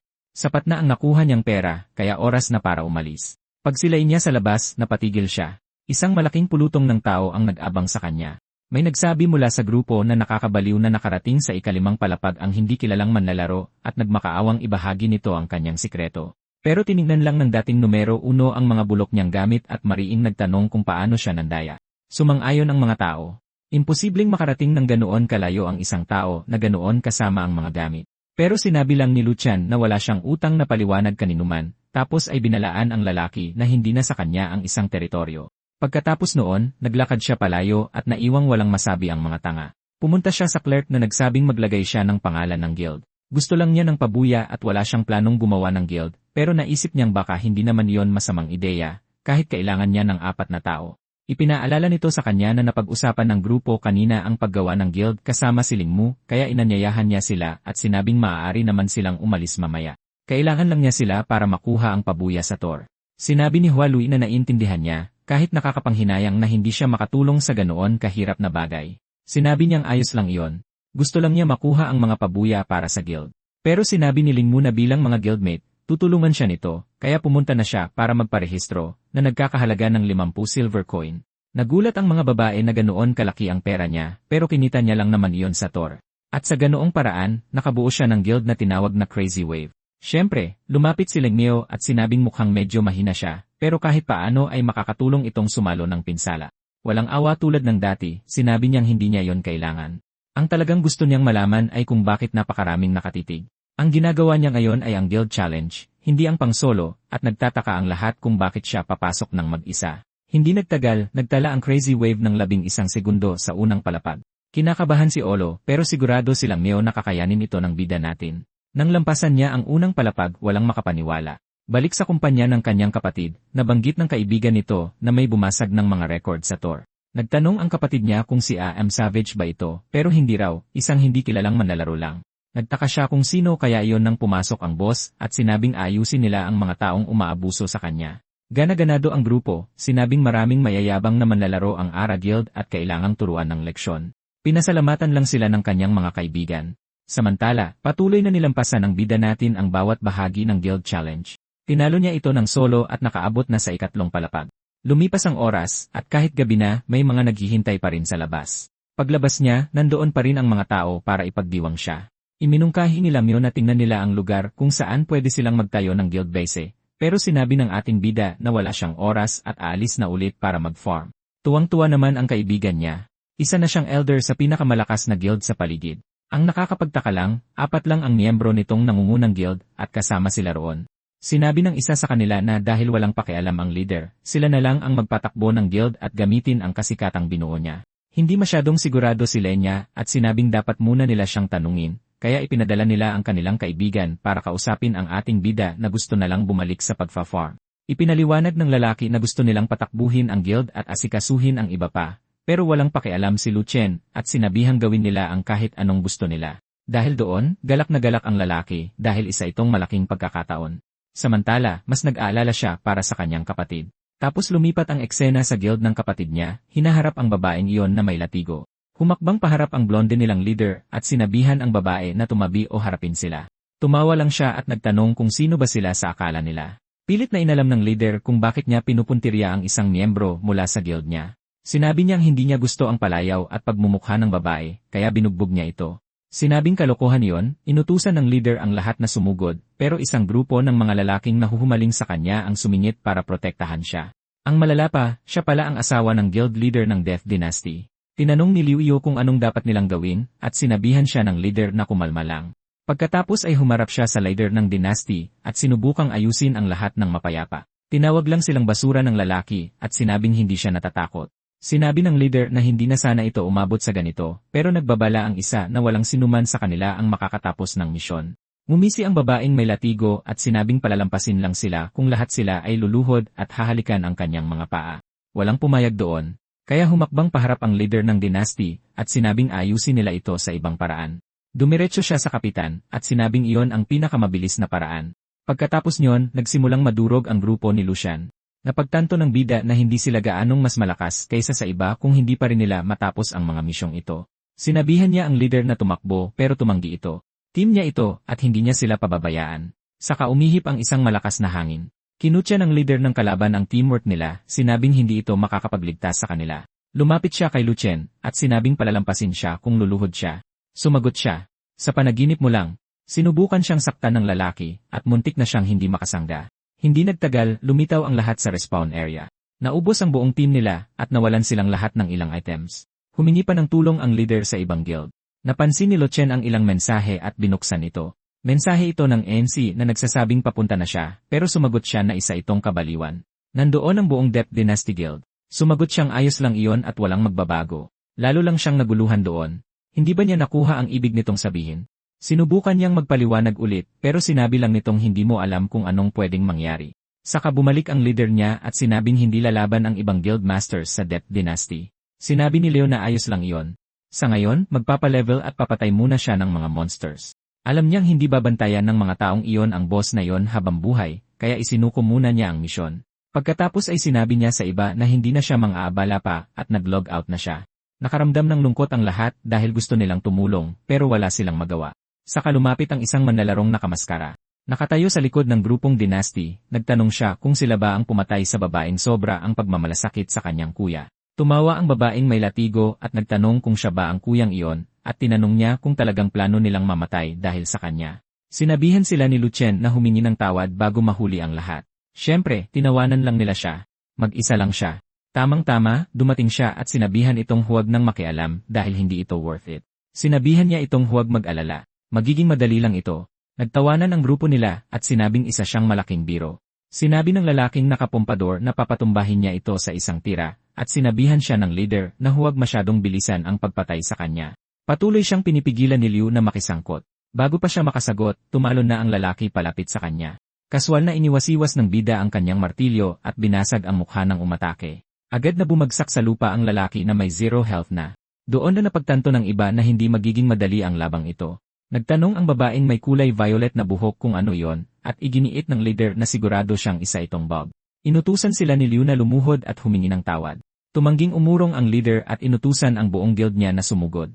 Kaya sabay-sabay na sumugod ang buong grupo sa NC. Pero bawat wasiwas ng martilyo niya ay nagbigay ng 1,900 damage na agarang pumatay sa kanila. Halos hindi na siya kinailangan pang gumalaw at tumba na agad ang kalahati ng guild. Natulala ang mga natira nang makita nilang may kayang magbigay ng halos 2,000 damage at nagsimula ng mag-isip ang ilan na tumakas. Pero pagharap ng isang lalaki para tumakbo, nasa likuran na niya agad si Liu at tuluyan na siyang bumagsak na patay. Nang makita ng mga tao na ginamit ng kapitan ang sarili niyang miyembro bilang pananggalang para makatakbo, nakilala siya bilang ang taong sumira sa mga imported players at sinabing tapos na ang dynasty. Bumagsak ang leader at nagmakaawa.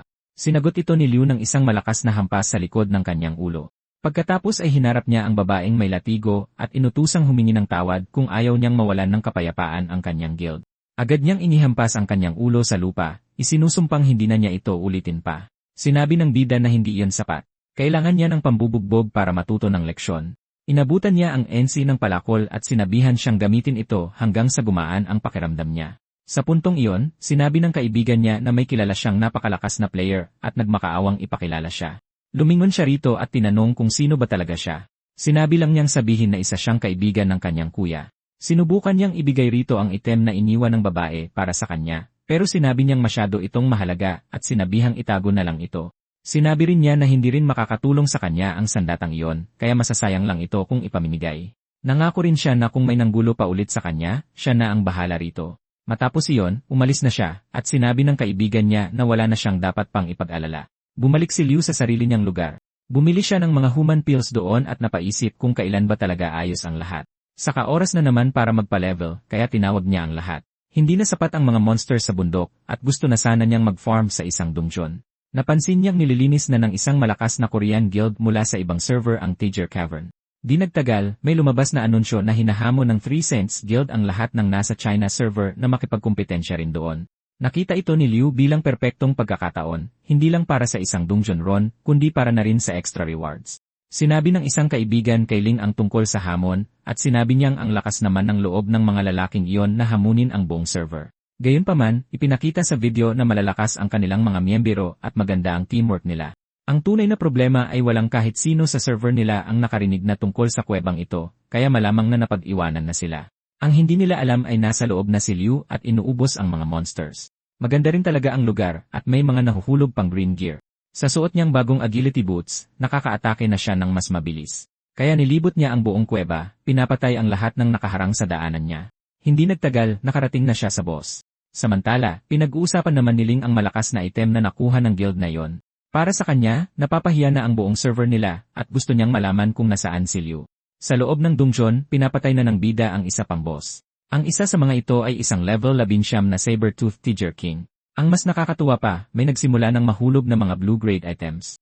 Nalaman niya na isa itong hidden boss na lilitaw lang kung mapapatay niya ang iba ng sapat ang bilis.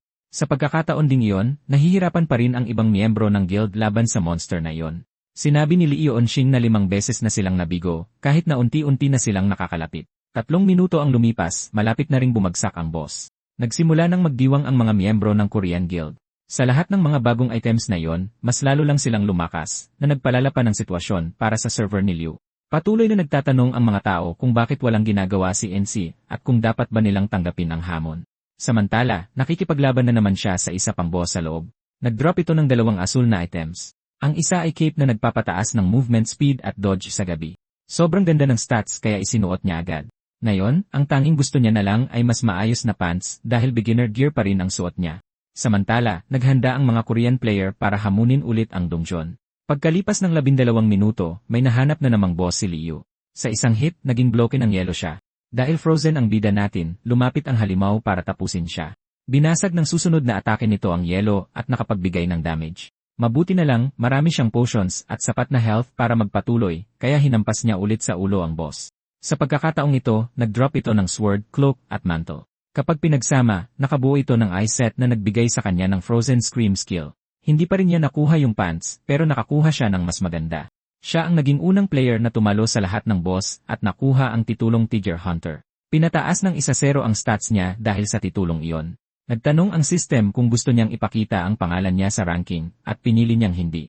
Kaya inilista siya ng announcement bilang anonymous.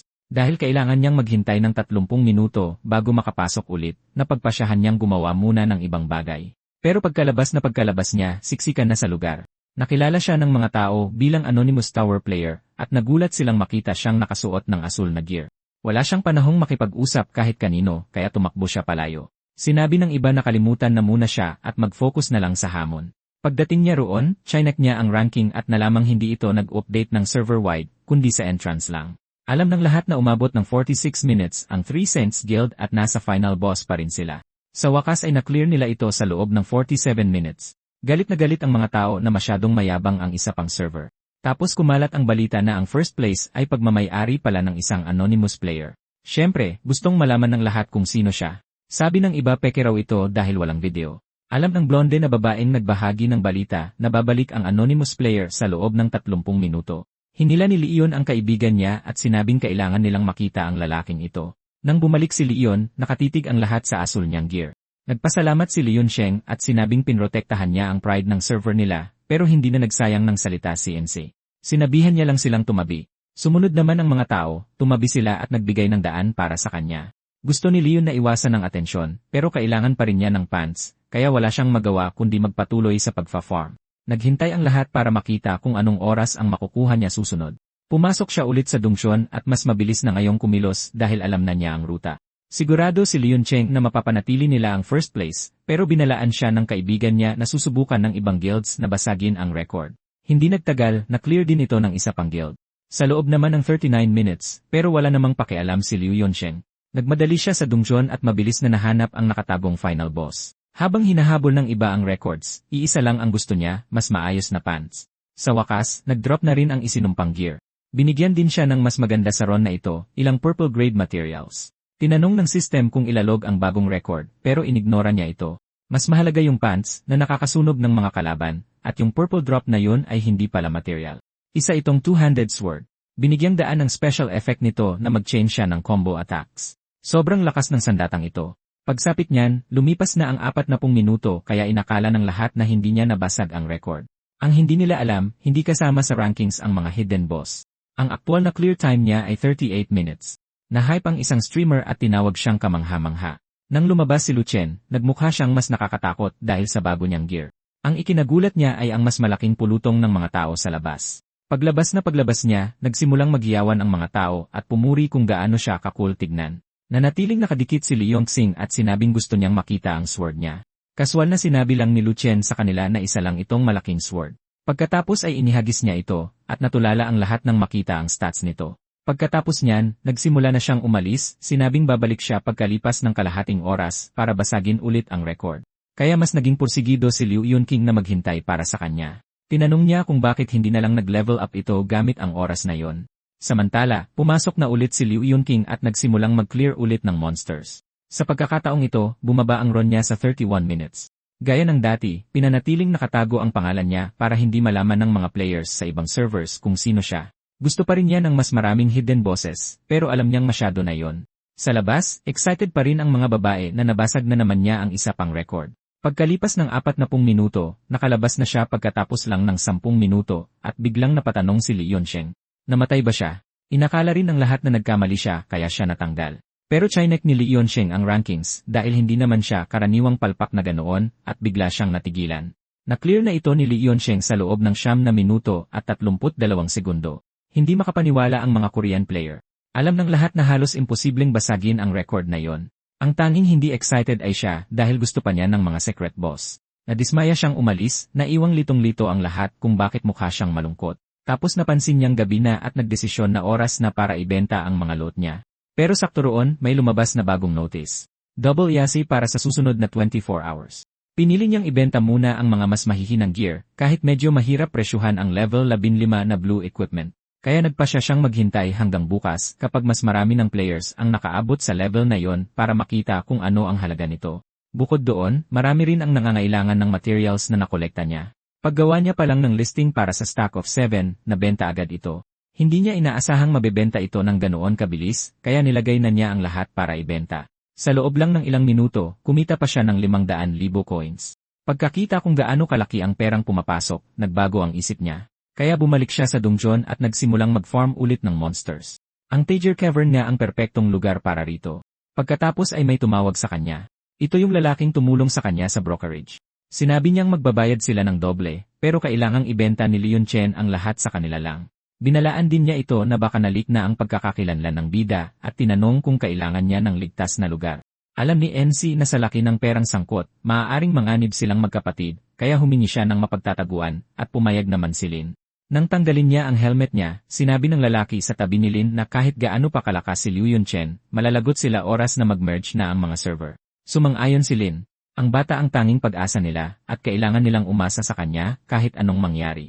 Kinaumagahan, gumising ang ating bida at nakitang kumita na pala siya ng 2,340,000 mula sa mga nabenta. Kasabay nito, nagtitipon na rin ang grupong Koreano. Simple lang ang plano nila, harangan si Himchan na makapasok sa Tager Dongchon sa pamamagitan ng pag-abang sa pasukan nito. Maingat nilang itinalaga ang bawat tungkulin, pati na rin kung ano ang gagawin ng mga summoner. Kumpiyansa ang grupo. Kahit gaano pa siya kalakas, mas marami sila. Tapos ay nag-anunsyo sila at hinikayat ang buong server na sumali sa kanila. Marami ang sumang-ayon dahil ayaw nilang may isang player na sinosolo ang lahat. Sabi ng iba hindi dapat nananatiling tago ang ganoong kalakas na player, kaya kailangan ibunyag ang pagkakakilanlan niya. Dahil dyan, sunod-sunod na pumayag ang mga guild na sumali. Samantala, nag-farm naman si Leon Shen sa ibang lugar at pagod na siya. Alam niyang may mga nag-aabang sa kanya sa kuweba, kaya wala siyang dahilan para pumunta roon. Sa halip, hinayaan niya ang mga alaga niya na mag-farm sa gubat habang nagpapahinga siya sa malapit. Balik sa kuweba, patuloy ang lahat sa paghihintay, pero hindi nagpakita ang binata. Mayabang na sinabi ng leader nila na gumana ang plano dahil hindi na roon nagpapalevel si Leon Cheng. Habang nangyayari yon, nagsimula namang manggulo ang mga player mula sa Korean server sa kung saan-saan. Sinabi ni Leon Cheng na nangyayari ito kahit saan, at ngayon ay walang makapag-farm ng mapayapa. Ilang saglit pa, may muntik nang tumama sa kanya mula sa likod, o mas tamang sabihing tinamaan nga siya, kaya napagtanto niyang hindi rin siya makakapag-farm. Nagdala pa ang server leader ng 400,000 players para tumulong. Sa bahay, nagtataka si Ling kung bakit hindi pa rin tumutulong si Leon Chen kahit kanino. Ang totoo, nakatulog siya at kakagising lang niya. Tapos napansin niya ang bumabahang system messages. Doon niya nalaman na inaatake pala ang buong server niya. Pagkatapos nun, tumawag ang kapatid niya. Tinanong niya kung anong nangyari, at sinabi nitong binugbog din siya ng mga player mula sa ibang server, kaya hindi siya makapag-farm. Gusto sana niyang samantalahin ang Double Yasi event, pero wala nang natitirang ligtas na lugar. Sinabi ni Leon Shen na kakausapin niya ang isang kaibigan, aayusin ang problema, at ikukuha pa siya ng gamit, pero pinutol niya ang pagsasalita nito, at sinabing wala na silang pag-asa. Sa sandaling mag-respawn siya, pinatay ulit siya ng mga ito, kaya hindi man lang siya makalayo. Sinabihan siya ng bida nating si Chen na ipadala ang eksaktong lokasyon niya para makapagpadala siya ng kaibigan doon.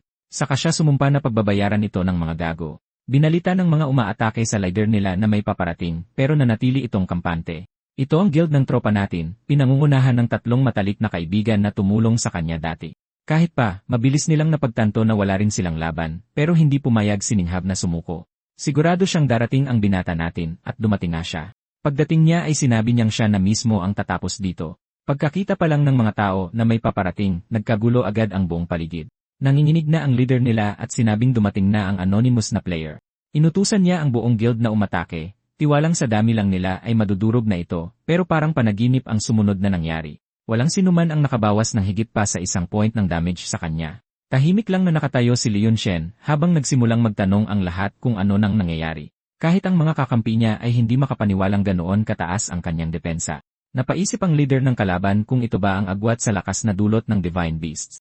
Naubusan na ng pasensya si F.E. Chen at sinabing oras na para pagbayaran nila ang pagsakop sa server niya. Sa isang malakas na pag-slash, pinulbos niya ang guild ng leader nila. Sa isang iglap, halos lahat sila ay tumba at walang kaide-ideya ang mga nakaligtas kung ano ang gagawin.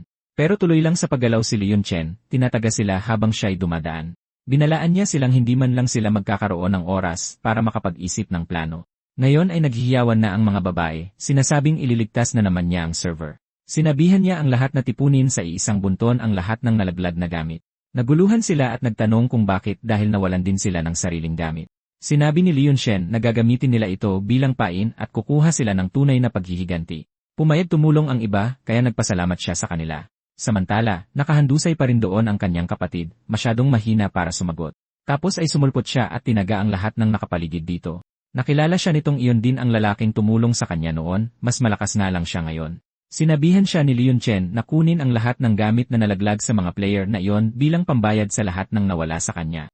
Nagtanong ito kung kaibigan ba talaga siya ng kuya niya at sinabi niyang, saka na lang daw siya magpasalamat.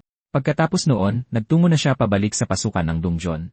Pagdating niya, naibunton na ng grupo ang lahat ng nalaglag na gamit. Hinugot niya ang kanyang espada, tapos inutusan silang ikalat ang balita sa bawat server, kahit pa sa mga dayuhan, na may bundok ng luot na naghihintay rito. Inakala ng karamihan na kalabisan lang ang sinasabi nito, pero talagang may sapat na items doon para mabigyan ng gamit ang buong server. Sabi ni Lingji na ito ang perpektong paraan para subukan sila. Tapos ay nagsimula siyang mag-livestream, ipinakita ang bunto ng luot, at inimbita ang lahat na kumuha kung kaya nila. Agad na namukhaan ng mga nanonood ang espada. Hindi nagtagal, nagsimula nang dumating ang mga player. Humarap si Lingji sa bida at nagtanong kung anong balak niyang gawin ngayon. Sinabihan niya ang iba na kunin na ang lahat ng kaya nilang buhatin at umalis na para maging ligtas. Tapos ay humakbang siya paharap at sinabing dudurugin niya ang mga gagong ng gulo sa server niya. Sumugod sa kanya ang mga kalaban, pero ngayon, ginagamit na niya ang buo niyang lakas. Madali niya lang silang pinagpapatay. Habang nanonood mula sa itaas, napagtanto ng leader ng Korean server na wala silang laban. Gustong malaman ni Liu Chen kung bakit sila pumunta roon para lang sirain ang Double AI event. Sumagot ang lalaki na nagyayabang lang siya dahil mayroon siyang Divine Beast stats. Hindi yon ang tunay na dahilan ng lakas niya, pero inisip ng bida na maganda ring hayaang kumalat ang chismis na yon. Sinabi nilang hindi mahalaga kung ilan ang patayin niya. Lalamang pa rin ang server nila dahil sira na ang event dito. Sinabihan sila ni Liu Chen na bayaran ang buong server niya, kundi pagdurusahan nila ito. Tinuya nila siya at sinabing ang tanga niya kung akala niyang hihingi sila ng tawad kailanman. Sumagot si NC Chen na sa loob ng 5 araw, siguradong gagawin nila yon. Pagkatapos ay pinatay niya ang mga ito sabay sabing malapit na rin nilang maintindihan. Habang nagsisibalikan ang mga player, naglaglagan ang mga luot sa paligid, kaya manghang-mangha ang mga babae.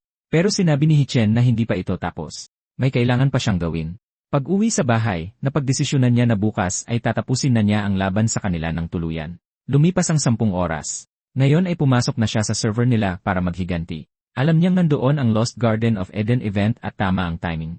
Kaya hinanap niya ang parehong haligi sa server nila. Sa sandaling ma-activate niya ito, nakatanggap ang lahat ng notifikasyon tungkol sa invasion. Ito ang mismong event na tumama sa sarili niyang server. Kapag nawasak ang 8 nitong haligi, madadamay ang buong server dito. Walang nakakaalam na si Lu ang nag-activate nito, at nasasabik ang lahat na makakuha ng Divine Beast. Pero balak ng bida na bantayan ang haligi at pigilan ang sinumang gustong sumubok nito. Dahil walang may alam kung paano simulan ang Lost Garden mission, nalilitong nagtakbuhan ang mga player kung saan-saan. Matapos maghanap saglit, may nahanap silang mga lobo. Inutusan ng leader nila na magsimulang mag-stream ang lahat para mapanood ng buong mundo kung paano sila kumuha ng Divine Beast. Balik sa server ni Lu, nag-alala ang mga babae na baka mas lalo pang lumakas ang mga player na yon. Nagyayabang na ang iba, sinasabing babalik sila agad para maghiganti. Saka may napansin ang isa sa kanila na nakatayo sa harap ng haligi. Iyon ay si NC. Sinabi niya sa kanila na kung gusto nilang makapasok, kailangan muna nilang dumaan sa kanya. Nakilala siya ng lahat bilang anonymous at pilit inaalam kung bakit siya naroon. Sinabihan sila ng leader nila na huwag magpanik dahil ubusin daw ng hamog ang gear ni Liu, kaya nilusob nila siya, siguradong wala siyang laban. Ang hindi nila alam, habang kumakapal ang hamog, lalo siyang lumalakas. Hindi maintindihan ng mga tao kung bakit biglang dumoble ang damage niya. Sigaw ng sigaw ang leader na walang atras, pero unti-unti nang nadudurog ang mga manlalaro. Kahit ang mga babaeng nanonood ay namangha at sinabing ang astig ng boss. Paglipas ng 1 oras, mag-isa pa rin siyang nakatayo roon at pinatutumba ang sinumang lumapit. Nang sandaling iyon, nagdala ng kasama ang leader na parang gustong makipagkasundo. Pinigilan ito ni Liu. Sinabi niyang hindi pa tamang oras para dyan. Hindi ito naintindihan ng lalaki, pero inulit ng bida na makakapaghintay ang usapan. Kaya umatras siya at sinabing babalik siya. Iniwan ng bida ang dragon niya at inutusang magbigay ng babala kung may magbago. Lalo lang lumala ang sitwasyon para sa server na yon. Nasakop na ng mga halimaw ang kalahati nito at patuloy na kumakalat ang hamog. Kahit ang pangunahing lungsod ay natakpan, kaya walang makapag-farm ng maayos.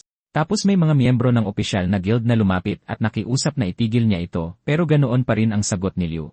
Hindi pa rin dumarating ang tamang oras. Sinabihan siya ng leader nila na huwag na itong patagalin at tapusin na lang.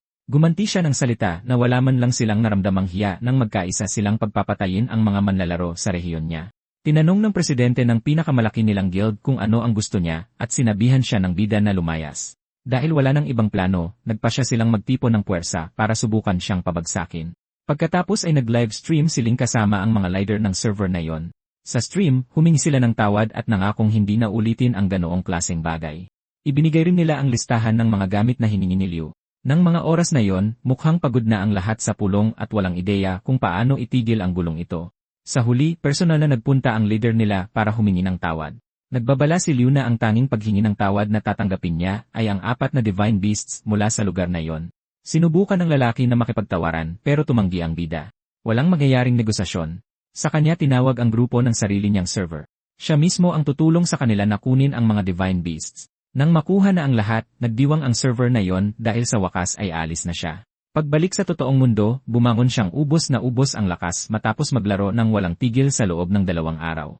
Halos magaling na ang kaliwang binti niya pero kailangan pa ng ilang levels para sa kanan. Kaya simple lang ang sagot. Bumalik sa laro at magpatuloy sa pagpa-farm. Sa lahat ng points na nakuha niya mula sa dungeon at sa mga laban na yon, inuna niya ang pinakamahalagang upgrade. Ini-upgrade niya ang Legion's Order, kaya mas marami na siyang makokontrol na nilalang. Ngayon ay makakapagsumo na siya ng isang karagdagang unit, at lumakas din ng 25% ang lahat ng iba pa. Ginamit niya ang mga murang gear mula sa kabilang server para bihisan ang buong team niya. Matapos linisin ang 9 na dungeons, naisip niyang ito na ang tamang oras para ibenta ang rare gear na nagsisimula ng gustuhin ng mga tao. Mayroon siyang higit sa 42 na espada, kaya pinili niyang i-auction ang mga ito dahil doon siya pinakakikita. Gamit ang pangalan ng guild, naglabas siya ng malaking anunsyo tungkol sa bentahan. Agad nagtanong ang mga tao kung ibebenta rin niya ang paborito niyang kambal na espada. Nang gabing iyon, nagsimula ulit siya ng isa pang auction. Tulad ng dati, patuloy na tumaas ang mga taya. Naibenta ng 81,000 ang isang super rare na kapanya, at isa pang set na may balabal ang nabili ng 100,000. Sa kanya ginamit ang hype para isali ang espadang palagi niyang ginagamit. Alam ng lahat na magiging baliw ang presyo nito, at ilang segundo lang ay nabenta ito sa halagang 2,100,000. Makalipas ang ilang oras, naibenta niya na sa wakas ang lahat. Mula sa maluot ng server na yon at sa pabalik-balik na pag-farm sa dungeon, kumita si Liu ng $2 milyon. Ang pinakamaganda sa lahat, gumaling na rin sa wakas ang binti niya. Ngayon gusto niyang ibili ng bagong bahay ang kapatid niya para ipakita kung gaano na siya kalakas. Natawa pa siya dahil nagtatrabaho pa rin ito araw-araw habang bibilhan na niya ito ng sariling bahay. Sa isang opisina ng real estate, isang babae ang sinusubukang magbenta ng bahay, habang nagrereklamo naman ang isang matandang lalaki na masyadong mahal ang mga ito. Ininsulto siya ng isa pang saleswoman, na sinabing umaasa lang siya palagi sa hitsura niya pero wala pa rin siyang mabenta. Tapos dumating si Liu habang nakayuko ang babae. Pinagmasdan siya ng iba, inisip na mukha siyang walang pera, at alam niyo na ang sumunod na nangyari. Lumapit ang babae at tinanong kung anong klaseng lugar ang gusto niya. Agad sinabi ng bida na gusto niya ng isang villa. Sa kanya napagtanto na dati niya itong kaklase, si Xiaobei. Nag-alok itong ipakita ang mga plano ng bahay, pero sinabi niyang gusto niyang makita ang mismong lugar. Tinanong niya kung nasa labas ang kotse niya, at sinabi ni Liu na wala siyang sasakyan.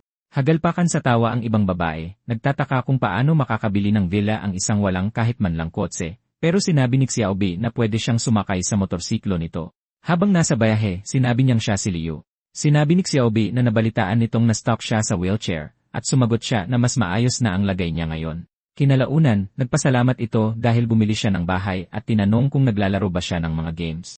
Sinabi niyang naglalaro siya ng Empyrean at baka magkita sila roon. Ang bilis ng bentahan ng bahay na yon, kaya nakabalik na agad siya sa laro para mag-farm ulit. Pagdating sa bagong rehiyon, nagsimula siyang mag-grind sa pamamagitan ng pagpatay sa 1,000 banshee. Mula sa malayo, nakita niya ang isang dambuhalang tarangkahan na mukhang papunta sa ibang mapa. Isang kaluluwa ng babae ang nakatayo sa harap nito, sinasabing miserable siya at kailangan ng tulong. Tinanong ni Liu kung ano ang hamon at ipinaliwanag nitong isang tao lang ang pwedeng pumasok.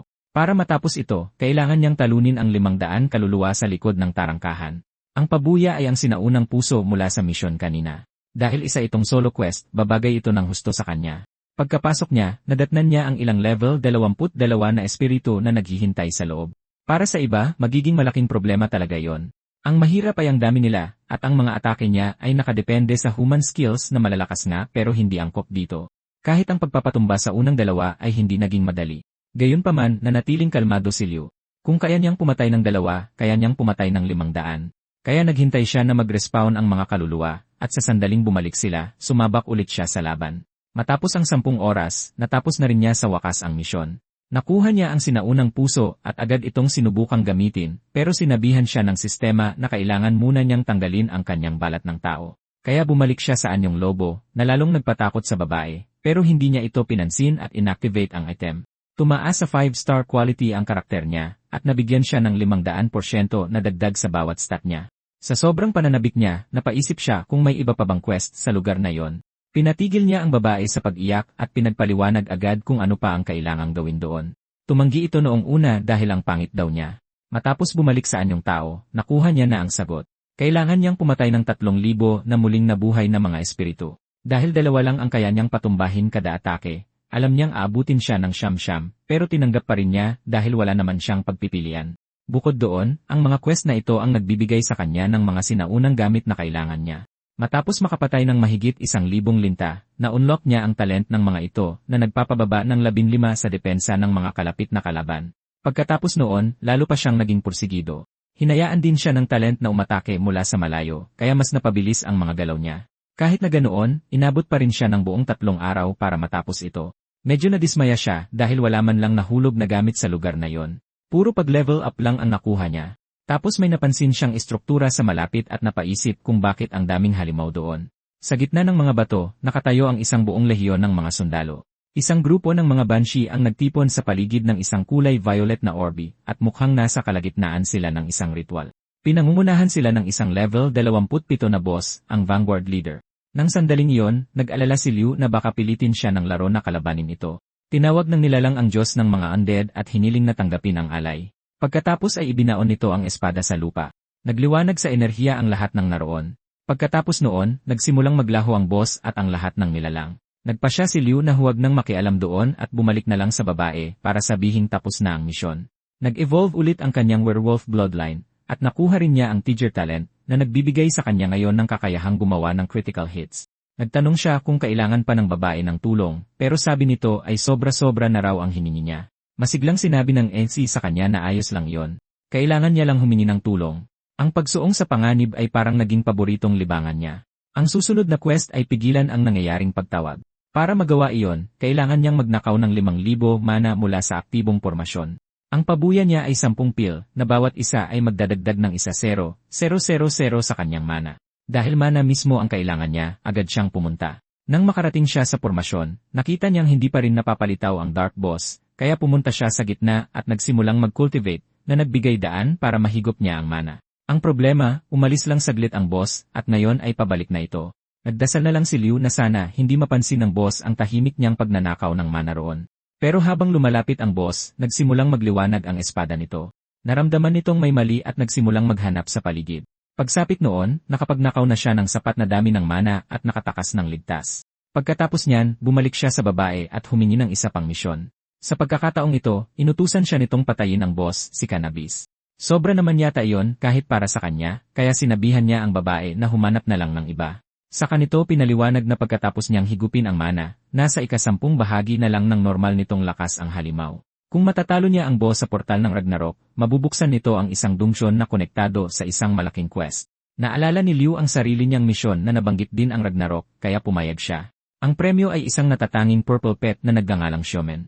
Dahil nag-iisa lang ito sa server, naisip niyang siguradong mahal ang halaga nito. Mukhang handang tumulong ang babae sa laban, kaya tinanong niya kung anong skills ang meron ito. Bago pa siya makasagot, bigla itong lumipad palayo. Dahil wala nang ibang pagpipilian, sinundan niya ito. Sa gitna ay may isang pulang energy sphere. Tinanong niya kung iyon ba ang nagbibigay ng enerhiya sa pormasyon, at binalaan siya nito na huwag iyong hawakan. Nang magtanong siya kung bakit, pinaliwanag nito na isang hawak lang ay mamamatay na siya roon mismo.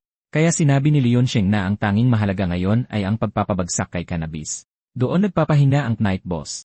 Sinabihan siya ng bida na abalahin ito habang umaatake siya, pero nagbabala itong isang tama lang ay mamamatay na siya. Kaya naitanong tuloy niya kung bakit pa ito nandun. Pinaalalahanan siya nito na 1,000 beses nang mas mahina ang boss at mas mahina pa siya kaysa roon. Naintindihan ito ni Liu at sinabing siya na ang gagawa, higit sa lahat dahil mukhang maganda ang pabuya. Sa kanya sinugod ang halimaw.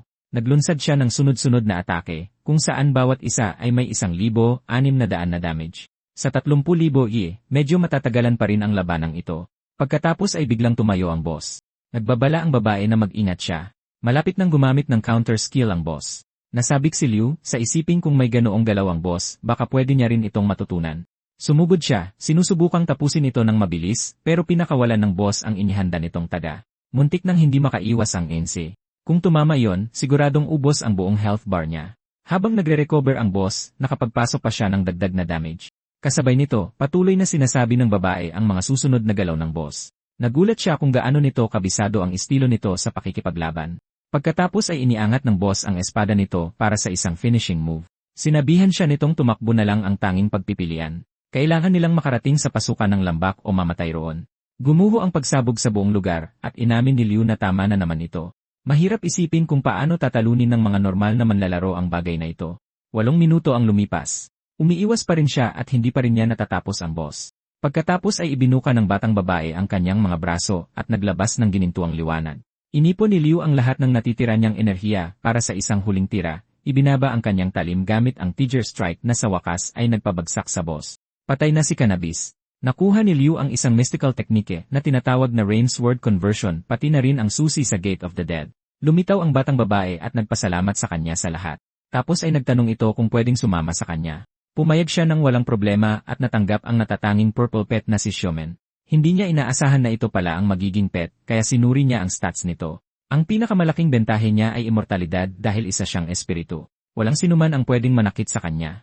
Pwede rin siyang sumapi sa ilang katawan at magbigay ng mga buff. Nang magtanong siya tungkol sa susi, sinabi nitong binubuksan nito ang isang malapit na level 50 dungeon. Pinaalam ni Liu na ang isang level 50 dungeon ay malayong malayo sa kakayahan niya ngayon, kaya tinanong na lang niya kung para saan ang fragment. Sinabi nito na ang mga dungeon fragment ay pwedeng pagsamahin para maging iba pang mga essence. Maya-maya pa, nakabalik na siya sa kanyang tinatawag na tahanan. Puno ng luot ang bag niya at umabot na siya sa level 11. Samantala sa lungsod, nakikipaglaban si Ling sa dating rank 1 player. Iniwasan niya ang atake nito at sinuntok ito sa mukha. Gulat na gulat ang karamihan sa kung gaano na siya kalakas ngayon. Inamin nitong hindi siya masama, pero sinabing tapos na siyang makipaglaro. Tapos ay tinamaan siya nito ng sapol sa dibdib. Ipinagpatuloy nito ang isang combo, sinusubukang tapusin na siya. Bumagsak si Liu, at ininsulto siya nito gamit ang peking paghingi ng tawad, at tinawag siyang basura. Sinabi pa nitong pinatunayan ng laban na mahina ang buong guild niya. Sumagot si Liu na pwede siyang insultuhin nito kung gusto nito, pero bakit isasali pa ang guild niya? Sumagot ito na siya ang pinuno ng guild niya, at pinapangunahan naman nito ang kanya.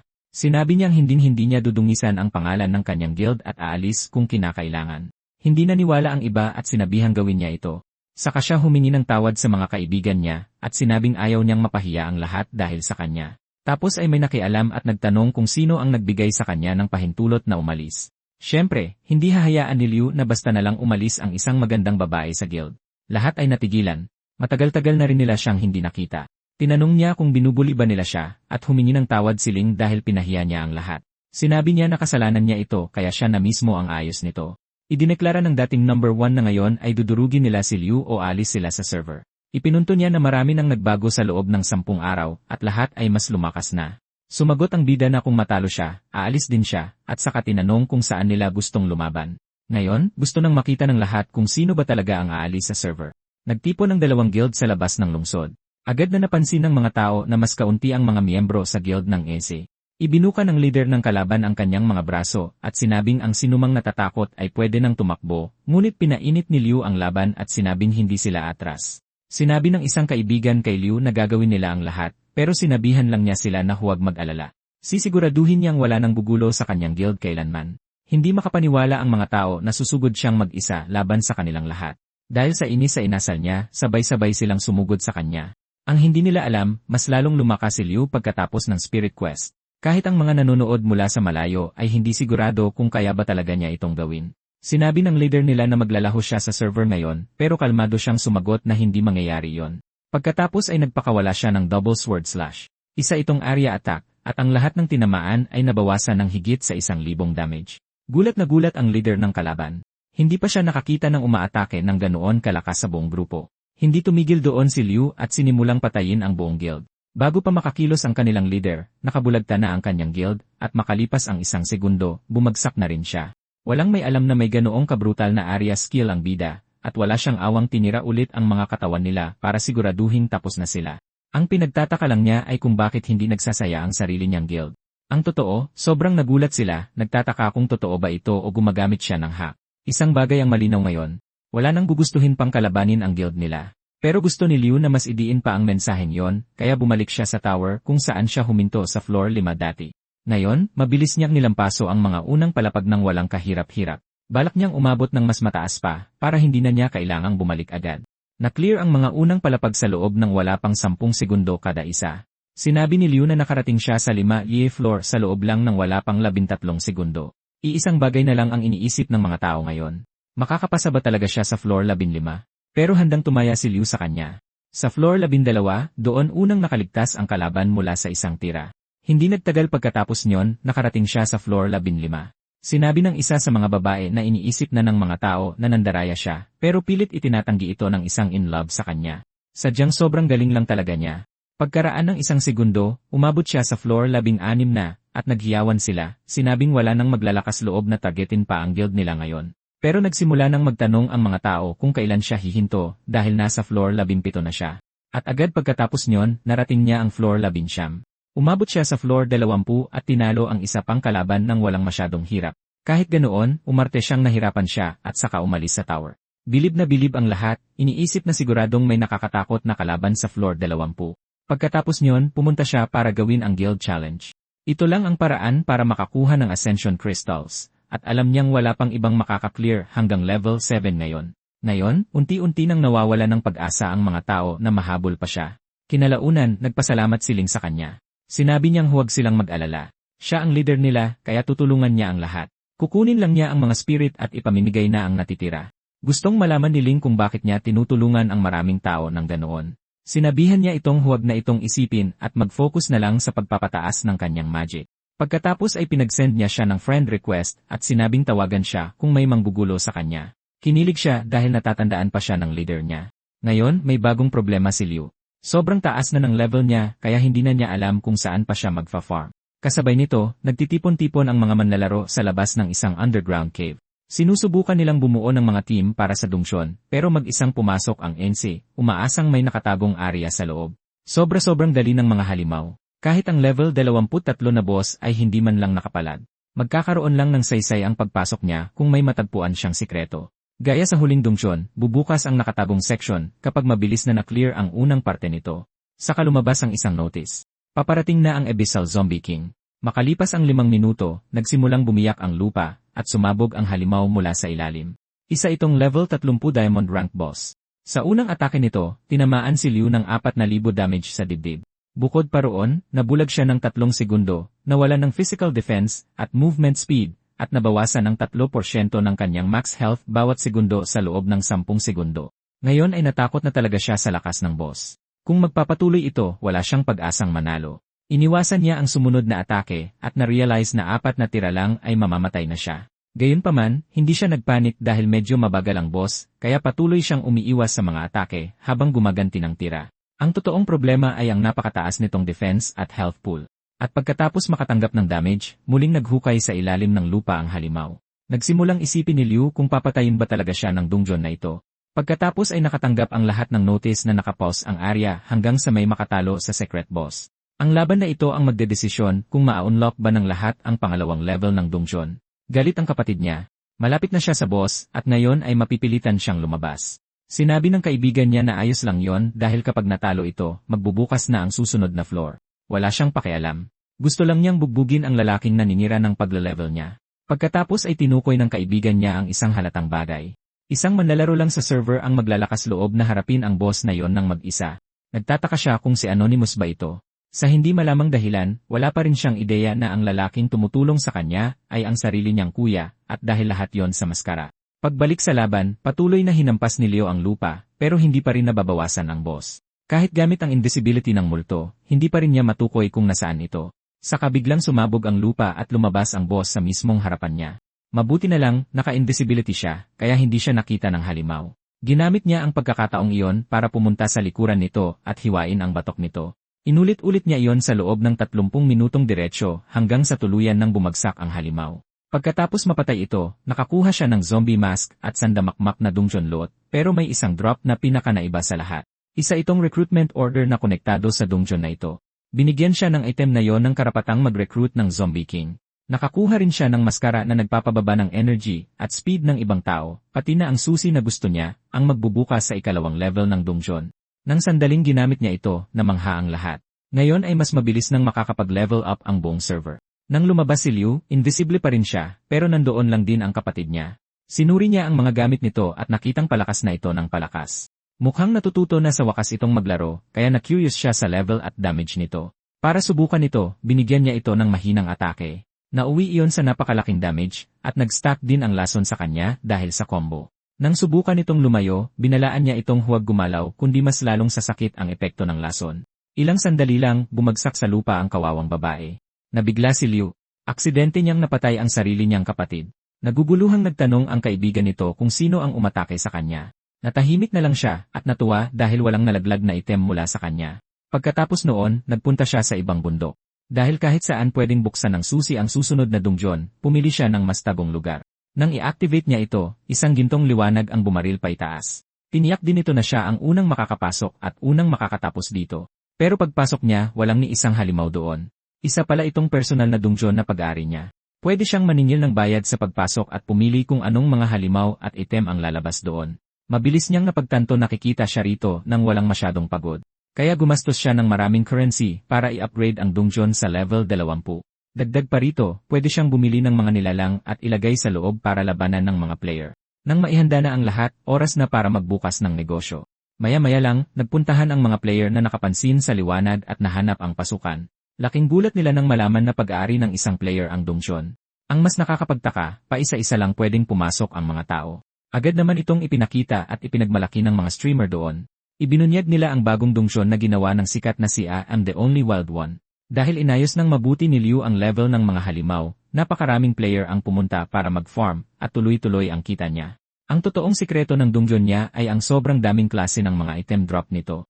Ang catch na lang, mas mahal ang bawat bagong pagpasok kaysa sa nauna. Kaya naman pabalik-balik ang mga sakim na player. Hinahabol nila ang mas magagandang drop at mas maraming views. Habang mas nakakuha pa ng higit ang YouTube channel na ito.